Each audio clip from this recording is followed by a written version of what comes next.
আসসালামু আলাইকুম। সবাইকে শুভ সকাল জানিয়ে শুরু করছি। আমাদের চট্টগ্রাম মেডিকেল কলেজ সহ বাংলাদেশের অন্যান্য মেডিকেল কলেজের স্টুডেন্টদের পড়াশোনার সুবিধার জন্য আমার এই আয়োজন। আমরা এক দুর্যোগ এবং মহামারীর ভিতর দিয়ে যাচ্ছি। সেই দুর্যোগে আমাদের মেডিকেল স্টুডেন্টদেরকে পড়ালেখার সংস্পর্শে রাখার প্রয়াসে আজকে আমার 16তম পর্ব। আমি আজকে প্যানক্রিয়াটাইটিস নিয়ে একটু আলাপ করব। আমি চেষ্টা করব অ্যাকিউট প্যানক্রিয়াটাইটিস, কিছু ক্রনিক প্যানক্রিয়াটাইটিস এবং pseudo pancreatic cyst or pancreatic pseudocyst নিয়ে আলাপ করতে। তবে শুরুতে আপনারা জানেন আমাদের দুজন অধ্যাপক, বিশেষ করে প্রফেসর গোলাম কিবরিয়া স্যার কোভিড আক্রান্ত হয়ে মারা গিয়েছেন। আমাদের আরও একজন মেডিসিনের প্রফেসর এনায়হান স্যার মারা গিয়েছেন। আমি তাদের রুহের মাগফিরাত কামনা করছি। আল্লাহ ওনাদেরকে বেহেশতে নসিব করুক এবং আমাদের অন্যান্য যারা ডাক্তার এবং অন্যান্য আপামর জনসাধারণ যারা কোভিডে আক্রান্ত তারা তাড়াতাড়ি সুস্থ হোক, এ প্রত্যাশায় আমি আজকে শুরু করছি। তো শুরুতে আমরা বলছি আমরা আজকে প্যানক্রিয়াটাইটিস নিয়ে আলাপ করব এবং প্যানক্রিয়াটাইটিসের শুরুতে অ্যাজ ইউজুয়াল আমি যে কোনো একটা বিষয় আলাপ করার আগে যেহেতু আমি একটু বেশি খুব সামান্য অ্যানাটমি ফিজিওলজি একটু আলাপ করবি, আজকেও আমি তাই করব। আমরা জানি যে প্যানক্রিয়াস একটা মিক্সড অর্গান, অর্থাৎ একটা এন্ডোক্রাইন এবং এক্সোক্রাইন দুটো ফাংশনই করে। এবং প্যানক্রিয়াসকে বলা হয় যে টাইগার অফ দি অ্যাবডোমেন। বুঝতেই পারছেন কেন এটা টাইগার বলা হয় এবং আমি যখন ডেফিনিশনটা বলবো তখন বুঝতে পারবেন। এবং it forms the cushion of the stomach, অর্থাৎ স্টোমাক বেড তৈরি করে। এবং এটা একটা রেট্রোপেরিটোনিয়াল অর্গান। আমি কেন এই কথাগুলো বলছি, এগুলো প্রত্যেকটা ভাইভাতে জিজ্ঞেস করা হয় যে প্যানক্রিয়াস কী ধরনের অর্গান, এর কোথায় থাকে। রেট্রোপেরিটোনিয়াল অর্গান দেখা যায় এটাই কনফিউজ করে। এবং এটা সাধারণত সেকেন্ড লাম্বার ভার্টিব্রাল লেভেলে থাকে, একটু ট্রান্সভার্সলি অবলিক অবস্থায় থাকে ফ্রম রাইট টু লেফট। এবং এর টেইলটা থাকে হাইলাম অফ দি স্প্লিনে। এবং এটা ওজন 60 to 100 গ্রাম হয়, 15 to 25 সেন্টিমিটার ইন লেংথ হয়। এই হলো মোটামুটি ওর গ্রস এনাটমি। আমরা জানি ওনার যে প্যানক্রিয়াসের 4টা পার্ট আছে, যে আনসিনেট প্রসেস, হেড, নেক, বডি, টেল। অথবা আমরা যদি বলি হেড, নেক, বডি, টেল, তবে তার একটু স্পেশাল একটা অংশ আছে হেডের কাছে, সেটা হচ্ছে uncinate process. That is very important. যখন আমরা যারা সার্জন হুইপলস অপারেশন যখন করি, ওটা very much in close relation with the superior mesenteric vessel. So এই যে uncinate process is very important part. আর এটা হচ্ছে নেক। নেকটা সাধারণত পোর্টাল ভেনের সামনে থাকে।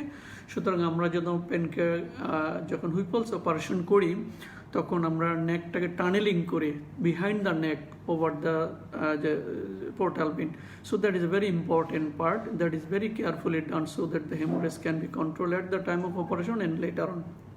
তো সেই জন্য আমি যদি 4টা পার্টের ছবি একটুখানি দেখে আপনারা দেখতে পারবেন যে এটা একটা প্যানক্রিয়াসের ছবি। এটা হলো ডিউডেনামের C cup. This is the head, this one is the head, this one is the uncinate process, this is the neck, this is the body, and this is the tail. And tail usually resides in the hilum of the pancreas, hilum of the spleen. এবং কেন সেটা important, আমরা যখন splenectomy করি সুতরাং আমরা যখন টেলটাকে খুব কেয়ারফুলি ম্যানেজ করি এবং so that the pancreatic tail is not injured and pancreatic fistula does not develop later on. তাহলে টেলটা হাইলাম অফ দি স্প্লিনে থাকে, সেটা আমাদেরকে জানতে হবে। এখন আমরা যদি একটু ডেভেলপমেন্ট বলি খুব ছোট্ট করে, আমরা সবাই জানি যে প্যানক্রিয়াসটা ventral and dorsal pancreatic bud থেকে শুরু হয়, পরে রোটেশন হয়ে দুটো ফিউশন হয়, একটা প্যানক্রিয়াস তৈরি করে এবং দুটো ডাক্ট হয়। একটা ডাক্ট অফ ওয়েটসাং, এটা হলো যে ভেন্ট্রাল প্যানক্রিয়াটিক ডাক্ট থেকে হয়, আরটা হচ্ছে যে আমাদের যেটা ডর্সাল প্যানক্রিয়াটিক ডাক্ট অফ ওয়েটসাং যেটা। তাহলে আমি যদি একটু ছবিটা দেখে আপনাদেরকে দেখতেই পাবেন। এই যে আমরা যেটা বলছিলাম যে এটা হলো যে ventral pancreatic bird, dorsal pancreatic bird, এটা রোটেশন হয়, রোটেশন দুটো পাশাপাশি আসে এবং পাশাপাশি এখানে ফিউশন হয়, ফিউশন হয়ে একটা প্যানক্রিয়াস তৈরি করে। আমরা যে বলছিলাম যে ventral pancreatic duct, ventral pancreatic বার্ডের যে ডাক্ট এটা হচ্ছে duct of Wirsung or main pancreatic duct. And যেটা ডর্সাল প্যানক্রিয়াটিক ডাক্ট, এটা অ্যাক্সেসরি প্যানক্রিয়াটিক ডাক্ট, এটা হচ্ছে ডাক্ট অফ সেন্টোরেনি। তাহলে ventral and dorsal pancreatic bud rotation হয়ে ফিউশন হওয়ার পরে আমাদের প্যানক্রিয়াটিক বডিটা যেটা প্যানক্রিয়াস প্রপার এটা তৈরি হয়। কিন্তু এই ডেভেলপমেন্ট হতে গিয়ে দু একটা প্রবলেম হতে পারে, যেমন একটা হচ্ছে প্যানক্রিয়াস ডিভিজম, অর্থাৎ যদি ভেন্ট্রাল প্যানক্রিয়াটিক ডাক্ট এবং ডর্সাল প্যানক্রিয়াটিক ডাক্ট দুটো ফিউশন না হয় তাহলে প্যানক্রিয়াস ডিভিজম হতে পারে। This one of the congenital anomaly. এবং আমি কেন এগুলো বলছি, কারণ এগুলোর সাথে কিছুটা অ্যাকিউট প্যানক্রিয়াটাইটিসের সম্পর্ক আছে, অর্থাৎ প্যানক্রিয়াস ডিভিজম, অ্যানুলার প্যানক্রিয়াস, এগুলোর সাথে অ্যাকিউট প্যানক্রিয়াটাইটিসের কিছু সম্পর্ক আছে। So this is the pancreas divisum, অর্থাৎ ভেন্ট্রাল অ্যান্ড ডর্সাল বার্ড যখন ফিউশন হবে না, দুটো ডাক্ট আলাদা থাকবে অ্যান্ড দ্য ওপেন সেপারেটলি, সেজন্য আমরা এটাকে বলছি প্যানক্রিয়াস ডিভিজম। আর আরেকটা জিনিস আছে দেখবেন, এটা হচ্ছে অ্যানুলার প্যানক্রিয়াস। আমরা বলি যে অ্যানুলার প্যানক্রিয়াস, আমরা যে বলছিলাম যে ventral and dorsal pancreatic bird fusion হইয়া প্যানক্রিয়াস তৈরি হয়, কিন্তু যখন দেখা যায় যে ভেন্ট্রাল প্যানক্রিয়াটিক বার্ডটা স্প্লিট হয়ে গেছে, যে ভেন্ট্রাল প্যানক্রিয়াটিক বার্ড যখন দুভাগে ভাগ হয়ে এটাকে ডিউডেনামকে এনসার্কেল করে ফিউশন হয়, তখন সেটাকে আমরা বলি অ্যানুলার প্যানক্রিয়াস, এবং তখন এটা ডিউডেনাল অবস্ট্রাকশন হয়। আমি আবার বলছি, এখানে অনেকে কনফিউজ করে যে ventral and dorsal pancreatic bird ম্যালরোটেশন না, ভেন্ট্রাল প্যানক্রিয়াটিক বার্ড দুভাগে ভাগ হয়, দুভাগে ভাগ হয়ে একটা লেফটের রোটেশন হয়, একটা রাইটের রোটেশন হয়, ফলে ডিউডেনামটাকে এনসার্কেল করে অবস্ট্রাকশন তৈরি করে, তখন সেটাকে আমরা বলছি যে annular pancreas. The annular pancreas is also a cause of the sometimes the gastric outlet obstruction, very rarely. আরেকটা অনেক সময় একটু প্রশ্ন করা হয় যে আমি এটা পার্ট 1 যারা আছে তাদের জন্য বলছি যে ইকটোপিক প্যানক্রিয়াটিক টিস্যু কোথায় থাকে। আমরা জানি সবাই যে ইকটোপিক মিনস আদার দেন নর্মাল। আমরা একটু আগে বলেছি যে এটা রেট্রোপেরিটোনিয়াল অর্গান নাম্বার 2 ভার্টিব্রাল লেভেলে থাকবে, তাহলে ইকটোপিক প্যানক্রিয়াটিক টিস্যু অন্যান্য জায়গায় থাকতে পারে। হোয়াট আর দোজ সাইটস, এটা এমসিকিউতে অনেক সময় আসে। যেমন ডিউডেনাম, আমরা এমবিবিএস এটা দিয়ে থাকি অনেক সময়, যে ডিউডেনামে থাকতে পারে, জেজুনামে থাকতে পারে, আইলিয়ামে থাকতে পারে, মেকেলস ডাইভার্টিকুলামে থাকতে পারে, আমরা জানি, এবং অনেক সময় স্টোমাক এবং লিভারও থাকতে পারে। তাহলে what are the sites of ectopic pancreatic tissue? এটা duodenum, jejunum, ileum, Meckel's, stomach and duodenum. একটু কেউ কমেন্ট করে বলবেন যে দেখা যাচ্ছে কিনা, শোনা যাচ্ছে কিনা, প্লিজ একটু বলবেন, এবং যদি ভালো লাগে অন্যদের সাথেও শেয়ার করে, সবার জন্য উপকার হয়। So these are the ectopic sites of the pancreas. আমরা হয়তো এখন প্যানক্রিয়াসের কি ডিজিজ হয় এটা একটু বলি। আমরা জানি যে এন্ডোক্রাইন প্যানক্রিয়াস আছে, আমরা এক্সোক্রাইন প্যানক্রিয়াস, দুটো পার্ট আছে, আমরা আগেই বলেছি। এন্ডোক্রাইন প্যানক্রিয়াসের মেইন ডিজিজ এ ডায়াবেটিস মেলাইটাস, সেটা আমরা সবাই জানি। আর এন্ডোক্রাইনের মধ্যে একটা টিউমার হয়, eyelet cell tumour. So it is another very rare entity. The other one is the exocrine pancreas. We are talking about the exocrine pancreas. Exocrine pancreas acute pancreatitis হতে পারে, chronic pancreatitis হতে পারে, যেটা আমরা আজকে details আলাপ করব। Pancreatic cancer হতে পারে, সেটা হয়তো যদি সুযোগ হয় একদিন আলাপ করব। আর সিস্টিক ফাইব্রোসিস হতে পারে। সুতরাং ডিজিজ হলো যে এন্ডোক্রাইনের মধ্যে মেইনলি ডায়াবেটিস, যেটা আমাদের বিবেচ্য বিষয় নয়, আর এক্সোক্রাইনের মধ্যে pancreatitis, both acute and chronic, আরও ডিফারেন্ট টাইপস আছে আমরা বলবো, আর প্যানক্রিয়াটিক ক্যান্সার। এখন আমরা টপিক্সে যদি চলে আসি যে acute pancreatitis, now will tell about the acute pancreatitis. আমরা অ্যাকিউট প্যানক্রিয়াটাইটিসকে দুভাবে ডিফাইন করে, একটা ক্লিনিক্যাল ডেফিনিশন, আরটা হচ্ছে যে প্যাথোলজিক্যাল ডেফিনিশন। সো ক্লিনিক্যাল ডেফিনিশনটা আমরা কীভাবে বলতে পারি খেয়াল করবেন, an acute condition presenting with abdominal pain usually associated with the raised pancreatic enzymes as a result of pancreatic inflammation. আমি আবার বলছি, clinical classification of acute pancreatitis, clinical definition of acute pancreatitis, an acute condition presenting with the abdominal pain usually associated with the raised pancreatic enzymes as a result of pancreatic inflammation. So this is the clinical definition.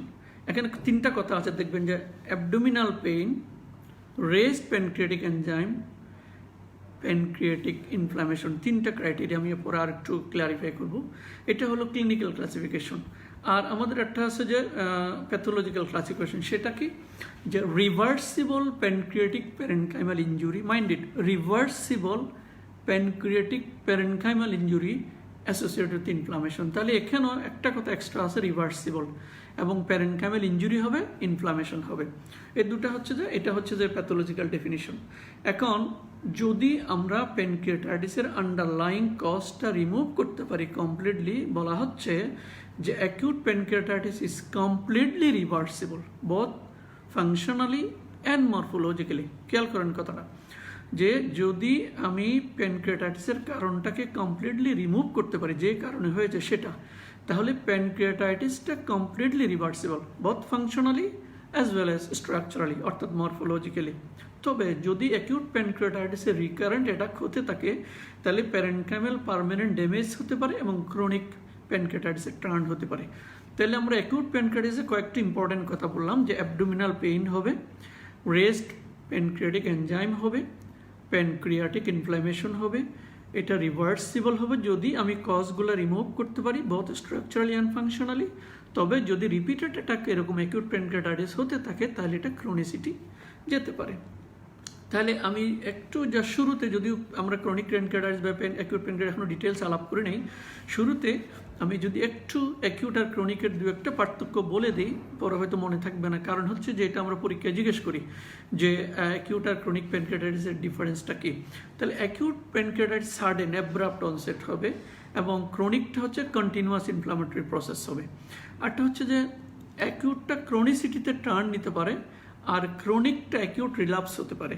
ওকে, অ্যাকিউটটা যদি আমি কজটাকে remove করি is a completely reversible both functionally এবং morphologically. কিন্তু ক্রনিকের ক্ষেত্রে এটা কখনোই reversible হবে না, কখনোই রিভার্সিবল হবে না বোথ স্ট্রাকচারালি অ্যান্ড ফাংশনালি। তাহলে তিনটা কথা আমাদেরকে একটু মনে রাখতে হবে, যে অন্তত যদি মনেও না থাকে যে অ্যাকিউট প্যানক্রিয়াটাইটিস কজ রিমুভ করলে কমপ্লিটলি রিভার্সিবল, ক্রনিক প্যানক্রিয়াটাইটিস কখনো রিভার্সিবল হবে না। আচ্ছা, তো এই হলো আমাদের অ্যাকিউট আর ক্রনিকের বেসিক ডিফারেন্স। আর আরেকটা জিনিস হচ্ছে যে অ্যাকিউট প্যানক্রিয়াটাইটিসের আমরা যখন একটু পরে ক্লাসিফিকেশন বলবো, বিভিন্ন অ্যাসোসিয়েশন বিভিন্ন এটাকে ক্লাসিফাই করছে বিভিন্ন সময়ে, তো আমরা অত ডিটেলস হয়তো আলাপ করবো না, দু একটা কথা হয়তো বলবো। তাহলে অ্যাকিউট প্যানক্রিয়াটাইটিস ডায়াগনস্টিক হলমার্কগুলো কী কী আমি আবার একটু স্মরণ করিয়ে দিচ্ছি। একটা হচ্ছে টিপিক্যাল অ্যাবডোমিনাল পেইন থাকবে, আমরা সেটা কীরকম আগে পরে বলবো। এটা হচ্ছে সেরাম এমাইলেস ও লাইপেজ লেভেল বেশি থাকবে, ইউজুয়ালি 3 times দ্য নর্মাল, এবং characteristic imaging finding, particularly the city finding. কারণ আমি বলবো হয়তো CT scan is the gold standard of the diagnosis of the acute pancreatitis at any stage. সুতরাং সিটি ফাইন্ডিংসের উপর গুরুত্ব দেওয়া হয়েছে, যদিও আমাদের দেশে আমরা আল্ট্রাসোনোগ্রাম করে থাকি। তাহলে what are the diagnostic criteria of acute pancreatitis?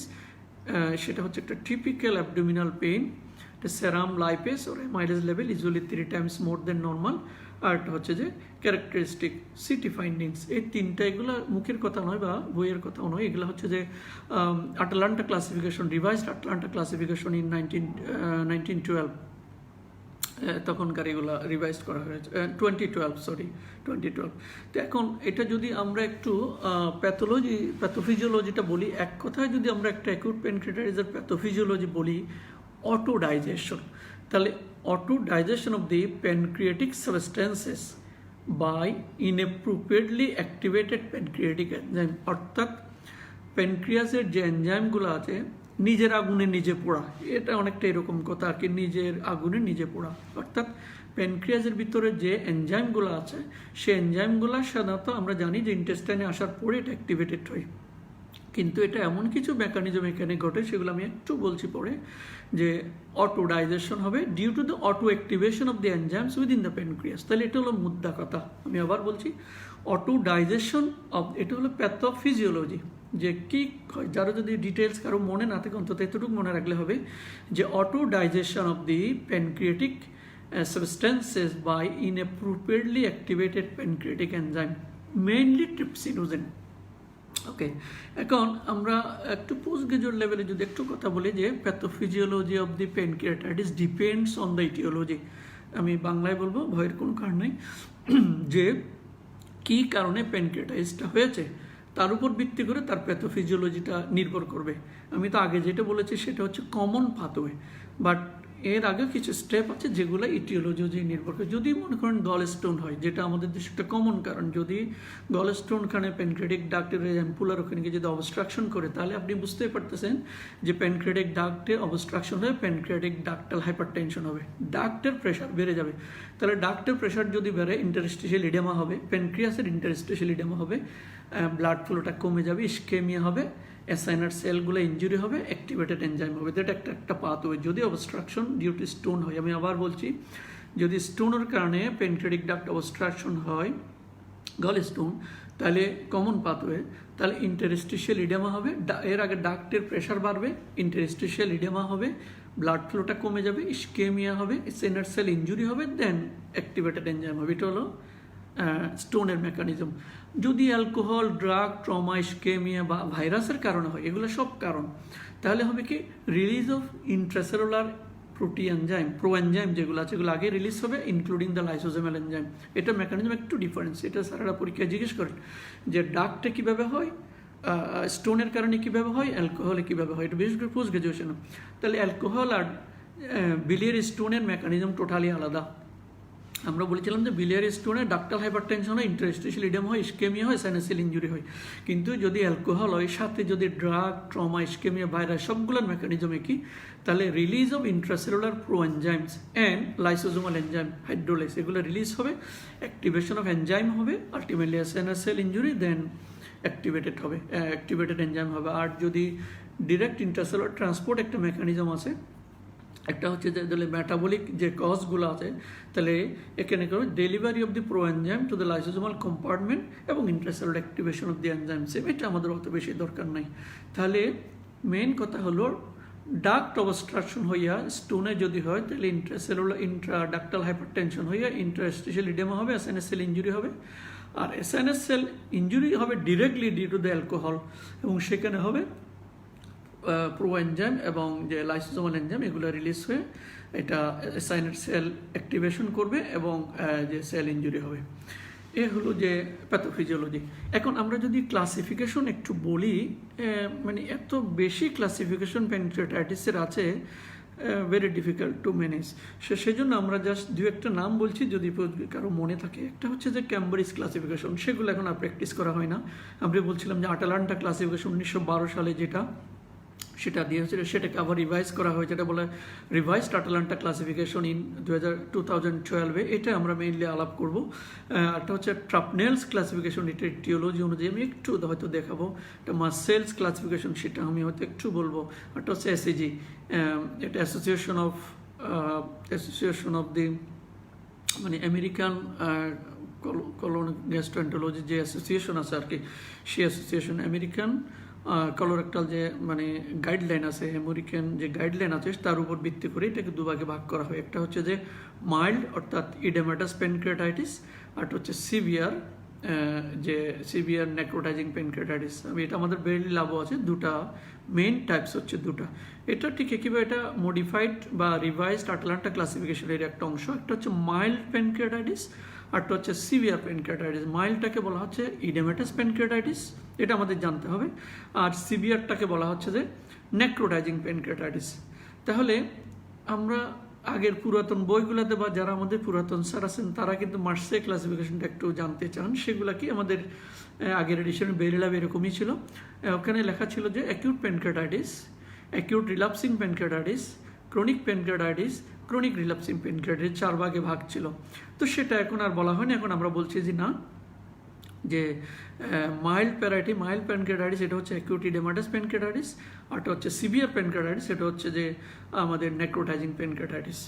এখন এই যে আমরা অনেকগুলো ক্লাসিফিকেশনের কথা বললাম, যে এর ফেজ হলো দুটা। এটা অ্যাকিউট প্যানক্রিয়াটাইটিস এর দুটা ফেজ আছে, একটা হচ্ছে যে আর্লি ফেজ, এটা লেট ফেজ। এখন আর্লি ফেজ বলতে কতটুকু বুঝি আমরা? সাধারণত 1 উইক, কোনো বইতে একটু ভেরিয়েশন আছে 1 to 2 week, very difficult to distinguish. তাহলে আমরা বলতে পারি 1 to 2 উইকস আর 1 উইকস বললে আমরা এটা আর্লি ফেজ বুঝবো। অর্থাৎ অ্যাটাকের পর থেকে ফার্স্ট উইক পর্যন্ত আর্লি ফেজ, আর অ্যাটাকের পর থেকে after 1 week it is a late phase, after 1 week onwards it is a late phase, অর্থাৎ আফটার 1 উইক। কোনো বইতে 2 উইকও বলা আছে। এখন সিভিয়ারিটি অনুযায়ী আমরা এটাকে 3 ভাগে ভাগ করি। এটা হচ্ছে মাইল্ড, একটা হচ্ছে মডারেট, একটা হচ্ছে সিভিয়ার। মডারেটটা আগে আমি বলি নাই, এটা আরও মডিফিকেশন, যে সাধারণত মাইল্ড অ্যাটাক হয় অনলি, এখানে কোনো অর্গান ফেলিওর হয় না। মাইল্ড কেন বলছি, এখানে কোনো অর্গান ফেলিওর হয় না। তাহলে মাইল্ড প্যানক্রিয়াটাইটিস, ম্যাক্সিমাম কিন্তু মাইল্ড প্যানক্রিয়াটাইটিস, এটা কোনো অর্গান ফেলিওর হয় না এবং সাধারণত মর্টালিটি 1%। এটা মনে রাখবেন, এই সব ইনফরমেশনগুলো একটু মনে রাখতে হবে। আমরা বলছি ফেজ দুইটা, early phase, late phase. Early phase first week, late phase হচ্ছে আফটার 1 উইক গেল। এখন হচ্ছে সিভিয়ারিটি, আমরা বলছি মাইল্ড, মডারেট, সিভিয়ার। মাইল্ডটা হচ্ছে নো অর্গান ফেলিওর, মডারেটটা হচ্ছে অর্গান ফেলিওর থাকবে কিন্তু উইদিন 48 আওয়ার্স সেটা আবার রিকভারি হয়ে যাবে। আর সিভিয়ার কোনটা, যে organ failure persist more than 48 hours. আমি আবার বলছি, মাইল্ড কোনটা, নো অর্গান ফেলিওর। মডারেটে অর্গান ফেলিওর হবে but it will recover within 48 hours. আর severe organ failure will persist more than 48 hours. Okay, এই তিনটা হচ্ছে মাইল্ড, মডারেট, সিভিয়ার। এবং যে মাইল্ড মর্টালিটি যদি আমি একটু বলি 1% অনলি বা লেস দেন 1%, কিন্তু সিভিয়ার যেটা আমরা নেক্রোটাইজিং বললাম 20 to 50% মর্টালিটি। তাহলে মাইল্ড টু মডারেটে সাধারণত আইমোডিয়াস ডেভেলপ করাটা কিন্তু সিভিয়ারিটি মেমোডিয়াস ডেভেলপ করতে পারে। আর টাইপস তো দুটো আমরা আগে বলেছি, যে ইডেমাটাস টাইপ আর নেক্রোটাইজিং টাইপ। তাহলে ফেজ দুটা, টাইপস দুটা, সিভিয়ারিটি অনুযায়ী 3টা। এখন যদি কোনো একটা প্যানক্রিয়াটাইটিস লেস দেন 4 উইক্সের মধ্যে পেরিপ্যানক্রিয়াটিক ফ্লুইড কালেকশন হয়, সেটাকে আমরা বলি যে অ্যাকিউট পেরিপ্যানক্রিয়াটিক কালেকশন। অর্থাৎ প্যানক্রিয়াসের বাইরে ফ্লুইড আছে, আপনি সিটি স্ক্যান করে দেখলেন, তাহলে যদি লেস দেন 4 উইক্স হয় সেটাকে আমরা এখনো সিস্ট বলবো না, সেটাকে আমরা বলবো অ্যাকিউট পেরিপ্যানক্রিয়াটিক কালেকশন। বাট যদি মোর দেন 4 উইক্স হয় সেটা সিউডোসিস্ট বলবো। আমি আবার বলছি, ক্লারিফাই করছি, আপনি অ্যাকিউট প্যানক্রিয়াটাইটিসের রুগী সিটি স্ক্যান করে দেখলেন যে প্যানক্রিয়াসের বাইরে ফ্লুইড কালেকশন আছে, তাহলে যদি এটা উইদিন 4 উইক্স হয় তাহলে এটাকে আমরা বলবো পেরিপ্যানক্রিয়াটিক ফ্লুইড কালেকশন। আর যদি মোর দেন 4 উইক্স হয়ে যায়, হিস্ট্রি নিলে আমরা বুঝতে পারবো, তাহলে বলবো যে এটা সিউডোসিস্ট। আর যদি নেক্রোসিসের কথা, যদি এটা লেস দেন 4 উইক্সের মধ্যে নেক্রোসিস পাওয়া যায়, এটাকে আমরা বলবো অ্যাকিউট নেক্রোটিক কালেকশন। আর যদি মোর দেন 4 উইক্স হয়ে যায় তাহলে ওয়ার্ল্ড অফ নেক্রোসিস। এই দুটা কথা আমরা বলবো। এখন আমরা যে বললাম যে অর্গান ফেলিওর, কোন কোন অর্গান এফেক্টেড হতে পারে, কার্ডিওভাস্কুলার হতে পারে, যেমন রোগীর হাইপোটেনশন ডেভেলপ করতে পারে, রেসপিরেটরি হতে পারে, হাইপোক্সেমিয়া হতে পারে, রেনাল ফেলিওর হতে পারে, অ্যাটিএন ডেভেলপ করতে পারে, হেমোরেজিক যেমন ডিআইসি হতে পারে, হেপাটিক এনকেলোপ্যাথি হতে পারে, এবং জিআইটি তো অবশ্যই এফেক্ট করতে পারে, স্ট্রেস আলসার হতে পারে, এবং even sometimes acute acalculous cholecystitis হতে পারে। তাহলে almost all of the system may affected. পরীক্ষায় জিজ্ঞেস করা হয় কোন কোন অর্গান এফেক্ট করে, cardiovascular, respiratory, renal, hepatic, haemopoietic এবং জিআই। তাহলে আমরা যদি বলি যে বলছিলাম যে ট্রাপনেলস ক্লাসিফিকেশন, এটা অ্যাকচুয়ালি দ্য ইটিওলজিক্যাল ক্লাসিফিকেশন। আমরা যদি ছবিটা আপনাকে একটু দেখাই, দেখবেন a lot of etiologies are there in the acute pancreatitis causation. আমি ওটা ডিটেলস বলছি, আপনি আমাদের বেইলি ল্যাবে দেখবেন যে লম্বা একটা লিস্ট আছে, যে শুরুতে ওরা বলছে gallstone, alcohol, post ERCP, trauma, following biliary, অনেকগুলা কারণ আছে। আমরা সব ডিটেলস সময়ের বাঁচানোর জন্য বলছি না, তবে এটা আপনাকে জানতে হবে যে এই যে এটিওলজির উপরে, আমাদের কজের উপরে যে প্যানক্রিয়াটাইটিসের ক্লাসিফিকেশন, সেটাকে বলা হচ্ছে যে আমাদের ট্রাপনেলস ইটিওলজিক্যাল ক্লাসিফিকেশন। অন্তত পোস্ট গ্রাজুয়েশনের যারা নামগুলো একটু মনে রাখতে হবে যে ট্রাপনেলস ইটিওলজিক্যাল ক্লাসিফিকেশন। এবং এখানে মেজর কজ, মাইনর কজ আছে, এবং কান্ট্রি টু কান্ট্রি কজগুলা ভেরি করে। তা আমাদের দেশের আমরা মেইনলি biliary স্টোন ডিজিজটা মেইন কজ, এবং alcohol maybe second or third or later, but most second আরেকটা কজ আমাদের এখানে আছে অ্যালস্কেরিস লুমব্রিকয়েডস। আমি জানি না অন্য কি অভিজ্ঞতা। তাহলে আমাদের দেশে মেজর কজের মধ্যে biliary stone disease, ascaris lumbricoides, then alcohol, এই তিনটা। আর মাইনর কজ অনেকগুলো আছে, যে ট্রমা, biliary বাইপাস, যে hypercalcaemia, hyperparathyroidism, diabetes, porphyria, steroid, virus, অনেকগুলো কারণ সেটা আপনারা বইয়ে দেখে নেবেন। তাহলে মেইন কথা হচ্ছে যে ইটিওলজিক্যাল যে ক্লাসিফিকেশন সেটা হচ্ছে ট্রাপনেলস ক্লাসিফিকেশন। মেজরের মধ্যে আমাদের দেশে গল স্টোন বা biliary tract stone, ascaris lumbricoides, and the other one is the alcohol. এটা একটু আমাদের মনে রাখতে হবে। এখন আমরা যদি একটু সাইন সিমটম বলি প্যানক্রিয়াটাইটিসের, আমরা শুরুতেই বলেছিলাম যে সিভিয়ার আপার অ্যাবডোমিনাল পেইন নিয়ে রোগী আসে, এবং সেই পেইনটা এপিগ্যাস্ট্রিয়ামে হতে পারে, আপার অ্যাবডোমিনে হতে পারে, এটা রেডিয়েটস টুয়ার্ডস দ্য ব্যাক আমরা জানি, এবং এটা রিলিভ বাই লিনিং ফরওয়ার্ডস। সেটা আমরা একটা ছবি দেখাবো কেন এটা সামনের দিকে ঝুঁকলে ব্যথা কমে যায়। আমরা আবার বলছি যে সিমটমের মধ্যে মেইন সিমটম হচ্ছে সিভিয়ার অ্যাবডোমিনাল পেইন, এবং এপিগ্যাস্ট্রিকও হতে পারে, upper abdominal radiates towards the back, সাথে একটু নশিয়া বমি থাকতে পারে, সামটাইমস দেয়ার ইজ ডায়রিয়া, এবং অফকোর্স লস অফ অ্যাপেটাইট, এবং অনেক সময় fever with chills and rigor হতে পারে, particularly if associated with the cholangitis or bile duct stone. Sometimes may patient as shock, আমরা প্যানক্রিয়াটাইটিস পেশেন্ট শক নিয়ে চলে আসতে পারে, এবং আমি যদি এক্সামিন করি guarding, rigidity, tenderness, rebound tenderness, এগুলো সবই পাবো, আপনারা সবই জানেন এগুলো, সেই জন্য আমি আর ডিটেলস এগুলো বলছি না। Sometimes the patient may comes with organ failure, কিন্তু দুটা স্পেশাল সাইন আমরা পেয়ে থাকি, আমরা সেগুলা বলি একটা গ্রেট আর্নার সাইন, আমি ছবি দেখাবো কীরকম দেখতে, একটা হচ্ছে কালেন সাইন, এবং সে সাইনগুলো যদি আমরা পাই তাহলে আমরা মনে করবো যে এটা সিভিয়ার ডিজিজ। আমরা তো পরে বলবো যে মাইল্ড মডারেট সিভিয়ার কেমনে বুঝবো, যে এটা বলার কতগুলো ক্রাইটেরিয়া আছে, কিন্তু শুরুতে আমরা একটা রুগী যখন অ্যাটেন্ড করব, যদি আমরা দুটা সাইন পেয়ে যাই, এটা হচ্ছে গ্রেট আর্নার সাইন, আরটা হচ্ছে যে কালেন সাইন, আমি ছবি দেখাবো এটা দেখতে কীরকম, তাহলে আমরা বুঝবো যে এটা severe disease. Grey Turner sign হচ্ছে haemorrhagic discolouration of the flank, যে আমাদের যে ফ্লাঙ্ক কোমরের যে দুই পাশটা আছে সেটা যদি হিমোরেজিক ডিসকালারেশন হয়ে যায় অফ দি ফ্লাঙ্ক, সেটাকে আমরা বলছি গ্রেট আর্নার সাইন। আর haemorrhagic discolouration of the periumbilical region যদি হয় সেটাকে আমরা বলি কালেন সাইন। আমি মনে রাখি এভাবে কালেন CU, ইউ যেহেতু তাহলে আম্বিলিকাসের চারিপাশে, আমি এভাবে মনে রাখি। গ্রেট আর্নার্স হচ্ছে ফ্লাঙ্কে, তাহলে haemorrhagic discolouration of the flank is the grey Turner sign secondary to acute pancreatitis. আর কালেন সাইন হচ্ছে peri umbilical haemorrhagic discolouration is known as the যে কালেন সাইন। আমি যে একটু বললাম যে আপনাদেরকে যে লিনিং ফরওয়ার্ড হলে প্যানক্রিয়াসের ব্যথা সাধারণত কিছুটা কমে আসে, সেটা একটু ছবি যদি আপনাদেরকে দেখাই, দেখেন আমি জাস্ট ল্যাটারাল স্কেচ দেখাচ্ছি। এটা হচ্ছে যে ভার্টিব্রাল কলাম, এটা ভার্টিব্রাল কলাম, ইয়েলো কালারটা হলো প্যানক্রিয়াস, প্যানক্রিয়াসের সামনে হচ্ছে স্টোমাক। তো সুতরাং মানুষ যখন একটু লিনিং ফরওয়ার্ড হয় তাহলে প্যানক্রিয়াসটা পোস্টেরিয়র অ্যাবডোমিনাল ওয়াল থেকে একটু ঝুলে আসে, তখনই তার ব্যথাটা কম হয়। তাহলে আমি আবার বলছি যে ভার্টিব্রাল কলাম বা পোস্টেরিয়র অ্যাবডোমিনাল পিছনে, মাঝখানে প্যানক্রিয়াস, তার সামনে হলো স্টোমাক। সুতরাং মানুষটা যখন বা ইন্ডিভিজুয়াল যখন লিনিং ফরওয়ার্ড হয় তখন প্যানক্রিয়াসটা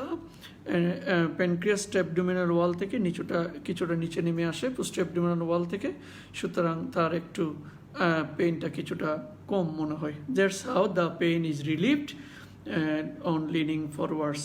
তো রুগী যখন আমাদের আউটডোরে আসে তখন কীভাবে, এভাবে চলে আসে, রুগীটা একদম এরকম পেটে হাত দিয়ে বসে থাকে, অথবা দেখা যায় আর কি। এবং যদি হসপিটাল ওয়ার্ডে ভর্তি দেখেন আপনি, যে ইট ইজ এ টিপিক্যাল একটা প্যানক্রিয়াটিক পোস্টার, যে দেখেন রুগী এরকম বুকের উপর, পেটের উপর বাট দিয়ে শুয়ে থাকবে।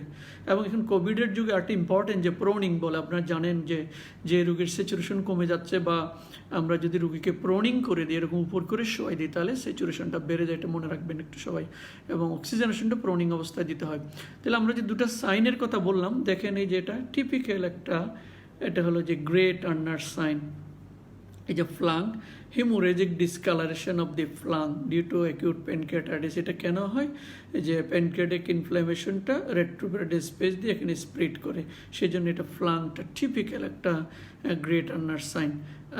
তাহলে একটা যদি দেখে, এটা হচ্ছে কালেন সাইন, দেখেন পেরিয়াম্বিলিকাল হিমোরেজিক ডিসকালারেশন, এবং এখানে এটা স্প্লিট করে থ্রু দ্য ফেলসিফর্ম লিগামেন্ট, মনে রাখবেন এটা পরীক্ষায় জিজ্ঞেস করা হয় পোস্ট গ্রাজুয়েশনে, যেটা ফেলসিফর্ম, এটাকে আরেকটা নাম হচ্ছে আম্বিলিকাল ব্ল্যাক আই। আমরা যেমন যে হেড ইনজুরিতে ব্ল্যাক আই পাই, ঠিক একে রেকোনাই সাইন পাই, ঠিক এখানে এটাকে বলা হচ্ছে umbilical black eye or the Cullen sign. এটা আরেকটা হচ্ছে যে ফ্লাঙ্কের হিমোরেজিক ডিসকালারেশন, এটা হচ্ছে গ্রেট আর্নার সাইন।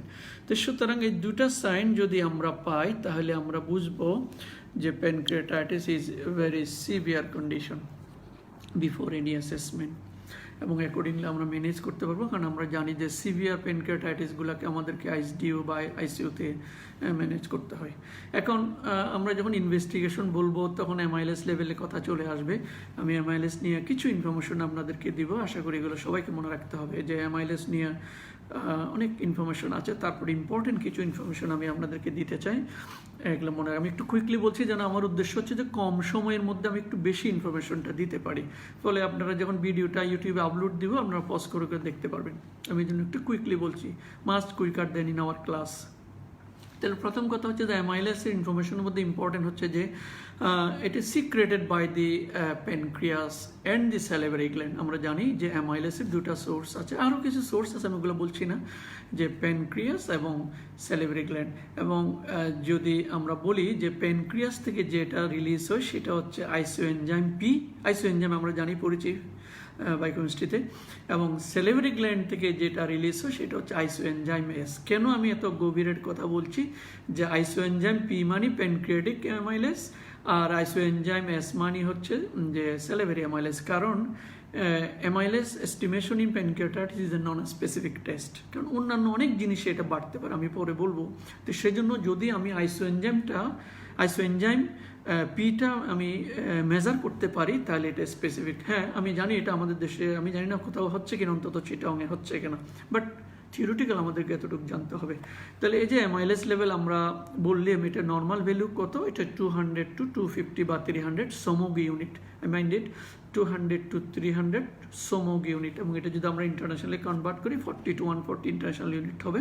এবং এর হাফ লাইফটা কিন্তু কম, লাইফ হচ্ছে হাফ লাইফটা খুবই কম, এটা হাফ লাইফ হচ্ছে অনলি 2 to 4 আওয়ার্স এরকম একটা থাকে।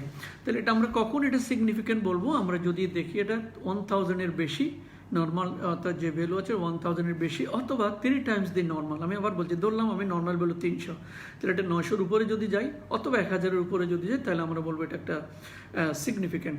আমি আগে বলেছি যে এটা অ্যামাইলেস এস্টিমেশনটা নন স্পেসিফিক, এই জন্য আমাদের আইসোএনজাইম পিটা করতে পারলে ভালো।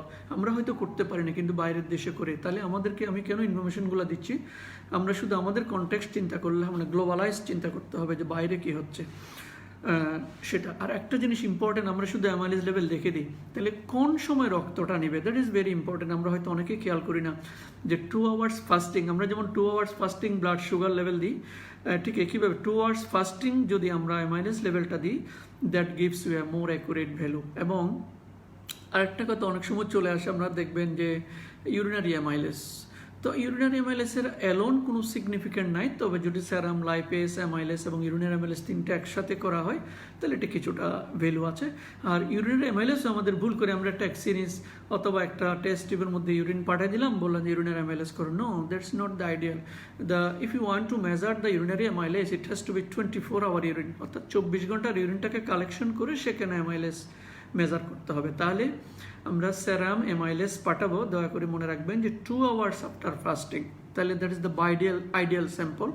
আর যদি আমরা ইউরিনারি অ্যামাইলেস করে থাকি তাহলে it should be 24 hours urinary collection. আর একটা জিনিস হলো যে অনেক সময় দেখবেন যে অ্যামাইলেস প্রশ্ন করা হয় যে অ্যামাইলেসকে আমরা সবসময় বেশি পাবো না। যদি সিভিয়ার নেক্রোটাইজিং প্যানক্রিয়াটাইটিস হয় তাহলে 10% ক্ষেত্রে অ্যামাইলেস লেভেল নর্মাল থাকতে পারে। আমি আবার বলছি, আপনার যদি কেউ সিএসডি পড়ে থাকেন, কারণ সার্জিক্যাল ডায়াগনোসিস ওখানে কথাগুলো লেখা আছে, যে এটা আমাদেরকে পরীক্ষায় জিজ্ঞেস করেছিল যে সব প্যানক্রিয়াটাইটিস অ্যামাইলেস লেভেল বাড়বে কিনা। না, যদি সিভিয়ার অ্যাকিউট প্যানক্রিয়াটাইটিস হয় তাহলে 10% ক্ষেত্রে অ্যামাইলেস লেভেল নাও বাড়তে পারে। So these R in short about the amylase. আমি পরে অ্যামাইলেস লাইপেস একটু কম্পেয়ার করব। আর একটা জিনিস বাইরে আমরা দেখেছি যে অ্যামাইলেস ক্রিয়েটিনিন ক্লিয়ারেন্স রেশিও করে, আমাদের দেশে আমি জানি না কোথাও করে কিনা, অর্থাৎ যে অ্যামাইলেস ক্রিয়েটিনিন ক্লিয়ারেন্স রেশিও, সেটা রেশিওটা কি আমি জাস্ট একটু বলে দিচ্ছি। আমরা ইউরিনারি অ্যামাইলেস মেজার করব মাল্টিপ্লাইড বাই সেরাম ক্রিয়েটিনিন। আমি আবার বলছি, উপরে রেশিও তো উপরে নিচে ভাগ, তাহলে উপরে থাকবে urinary amylase multiplied by serum creatinine, নিচে থাকবে serum amylase multiplied by urinary creatinine. এই দুটাকে আমরা পার্সেন্টেজ করবো 100 দিয়ে মাল্টিপ্লাই করে যত হয় সেটা। এবং যদি দেখা যায় এটা 5%-এর বেশি হয়, যে অ্যামাইলেস ক্রিয়েটিনিন ক্লিয়ারেন্স রেশিও যদি 5%-এর বেশি হয় তাহলে এটা হচ্ছে একটা সিগনিফিক্যান্ট অফ অ্যাকিউট প্যানক্রিয়াটাইটিস। তাহলে আরেকটা প্রশ্ন করা হয় যে হাই অ্যামাইলেস লেভেল আর কিসে কিসে পাওয়া যায়, যে আমরা তো বললাম যে যদি অ্যাকিউট প্যানক্রিয়াটাইটিসের কারণে প্যানক্রিয়াটিক অ্যাসাইটিস হবে, অ্যাকিউট প্যানক্রিয়াটিক ফ্লুইড কালেকশন হয়, তাহলে সেই ফ্লুইডে ভেরি রেজড অ্যামাইলেস লেভেল থাকবে। Fluid of the pseudo pancreatic সিস্টের যে ফ্লুইডটা আছে ওখানে ভেরি রেজড অ্যামাইলেস থাকবে। এবং প্যানক্রিয়াটিক যে ফিস্টুলা ডেভেলপ করে, ফিস্টুলার যে ডিসচার্জ বা ফ্লুইড, এখানে অ্যামাইলেস লেভেল বেশি থাকতে পারে। এখন আমরা যে বলছিলাম যে অ্যামাইলেস লেভেল এটা নন স্পেসিফিক, আরও অনেকগুলো কন্ডিশন আছে যেখানে অ্যামাইলেস লেভেল বাড়তে পারে। তো আমরা যদি অ্যাকিউট প্যানক্রিয়াটিস ছাড়াও কিন্তু অ্যামাইলেস লেভেল বাড়তে পারে। তার মধ্যে আমরা একটা বলছিলাম যে pseudo pancreatic cyst, pancreatic trauma এবং ERCP, that is very important. এখানে অনেক ডিসকাশন আছে যে সেজন্য একটা রুগীকে যখন ইআরসিপি করা হবে, ইআরসিপি করার পরের দিনে আসলে তাকে একটু অ্যামাইলেস লেভেল করে দেখা উচিত বা আমরা করি। দেখা যাবে 60 to 7 বা 65% পেশেন্টের after ERCP on first post ERCP day যে অ্যামাইলেস লেভেল বাড়বে, ট্রানজিয়েন্ট একটা প্যানক্রিয়াটিক অ্যাটাক হয়। সো এটা ইন্ডিকেট করে যে trauma to the pancreas May gives rise to the acute pancreatitis. তো সেই জন্য ইআরসিপি আমরা যখন করব পরের দিন একটু অ্যামাইলেস লেভেল করে দেখা যেতে পারে। তাছাড়া আরও অনেকগুলো কারণে অ্যামাইলেস লেভেল বাড়ে, এটা পরীক্ষায় জিজ্ঞেস করা হয়, সেই জন্য আমি বলছি যে কী কী কারণে অ্যামাইলেস লেভেল বাড়ে আদার দেন প্যানক্রিয়াটাইটিস। একটা বললাম যে আমরা প্যানক্রিয়াটিক ট্রমা এবং পোস্ট ইআরসিপি এটা বাঁচতে পারি, সিউডো প্যানক্রিয়াটিক সিস্টে বাঁচতে পারে। আর এর বাইরে যে কারণগুলো আছে যেমন প্যারোটাইটিস অর্থাৎ সেলিভারি ইনফ্লামেশন যদি হয়, মেসেন্টারিক ইস্কেমিয়া যদি হয়, রাপচার্ড ইকটোপিক প্যানডেন্সিস, ইন্টেস্টিনাল অবস্ট্রাকশন, স্টোপিক সেলফিনজাইটিস যদি হয়, ডিউডেনাল পারফোরেশন যদি হয়, এরকম অনেকগুলো কারণ আছে যেগুলো আমরা ডিটেলস বলবো না, যেগুলো কারণে অ্যামাইলেস লেভেল বাড়তে পারে। সেজন্য আমরা বলছি যে amylase estimation is a non specific test. তবে মনে রাখতে হবে যে ক্রনিক প্যানক্রিয়াটাইটিসে সবসময় কিন্তু অ্যামাইলেস লেভেল বাড়বে না, কারণ ওখানে তো অ্যাসাইনার সেল ইনজুর্ড হয়ে গেছে, অ্যাসাইনার সেল ড্যামেজ হয়ে গেছে।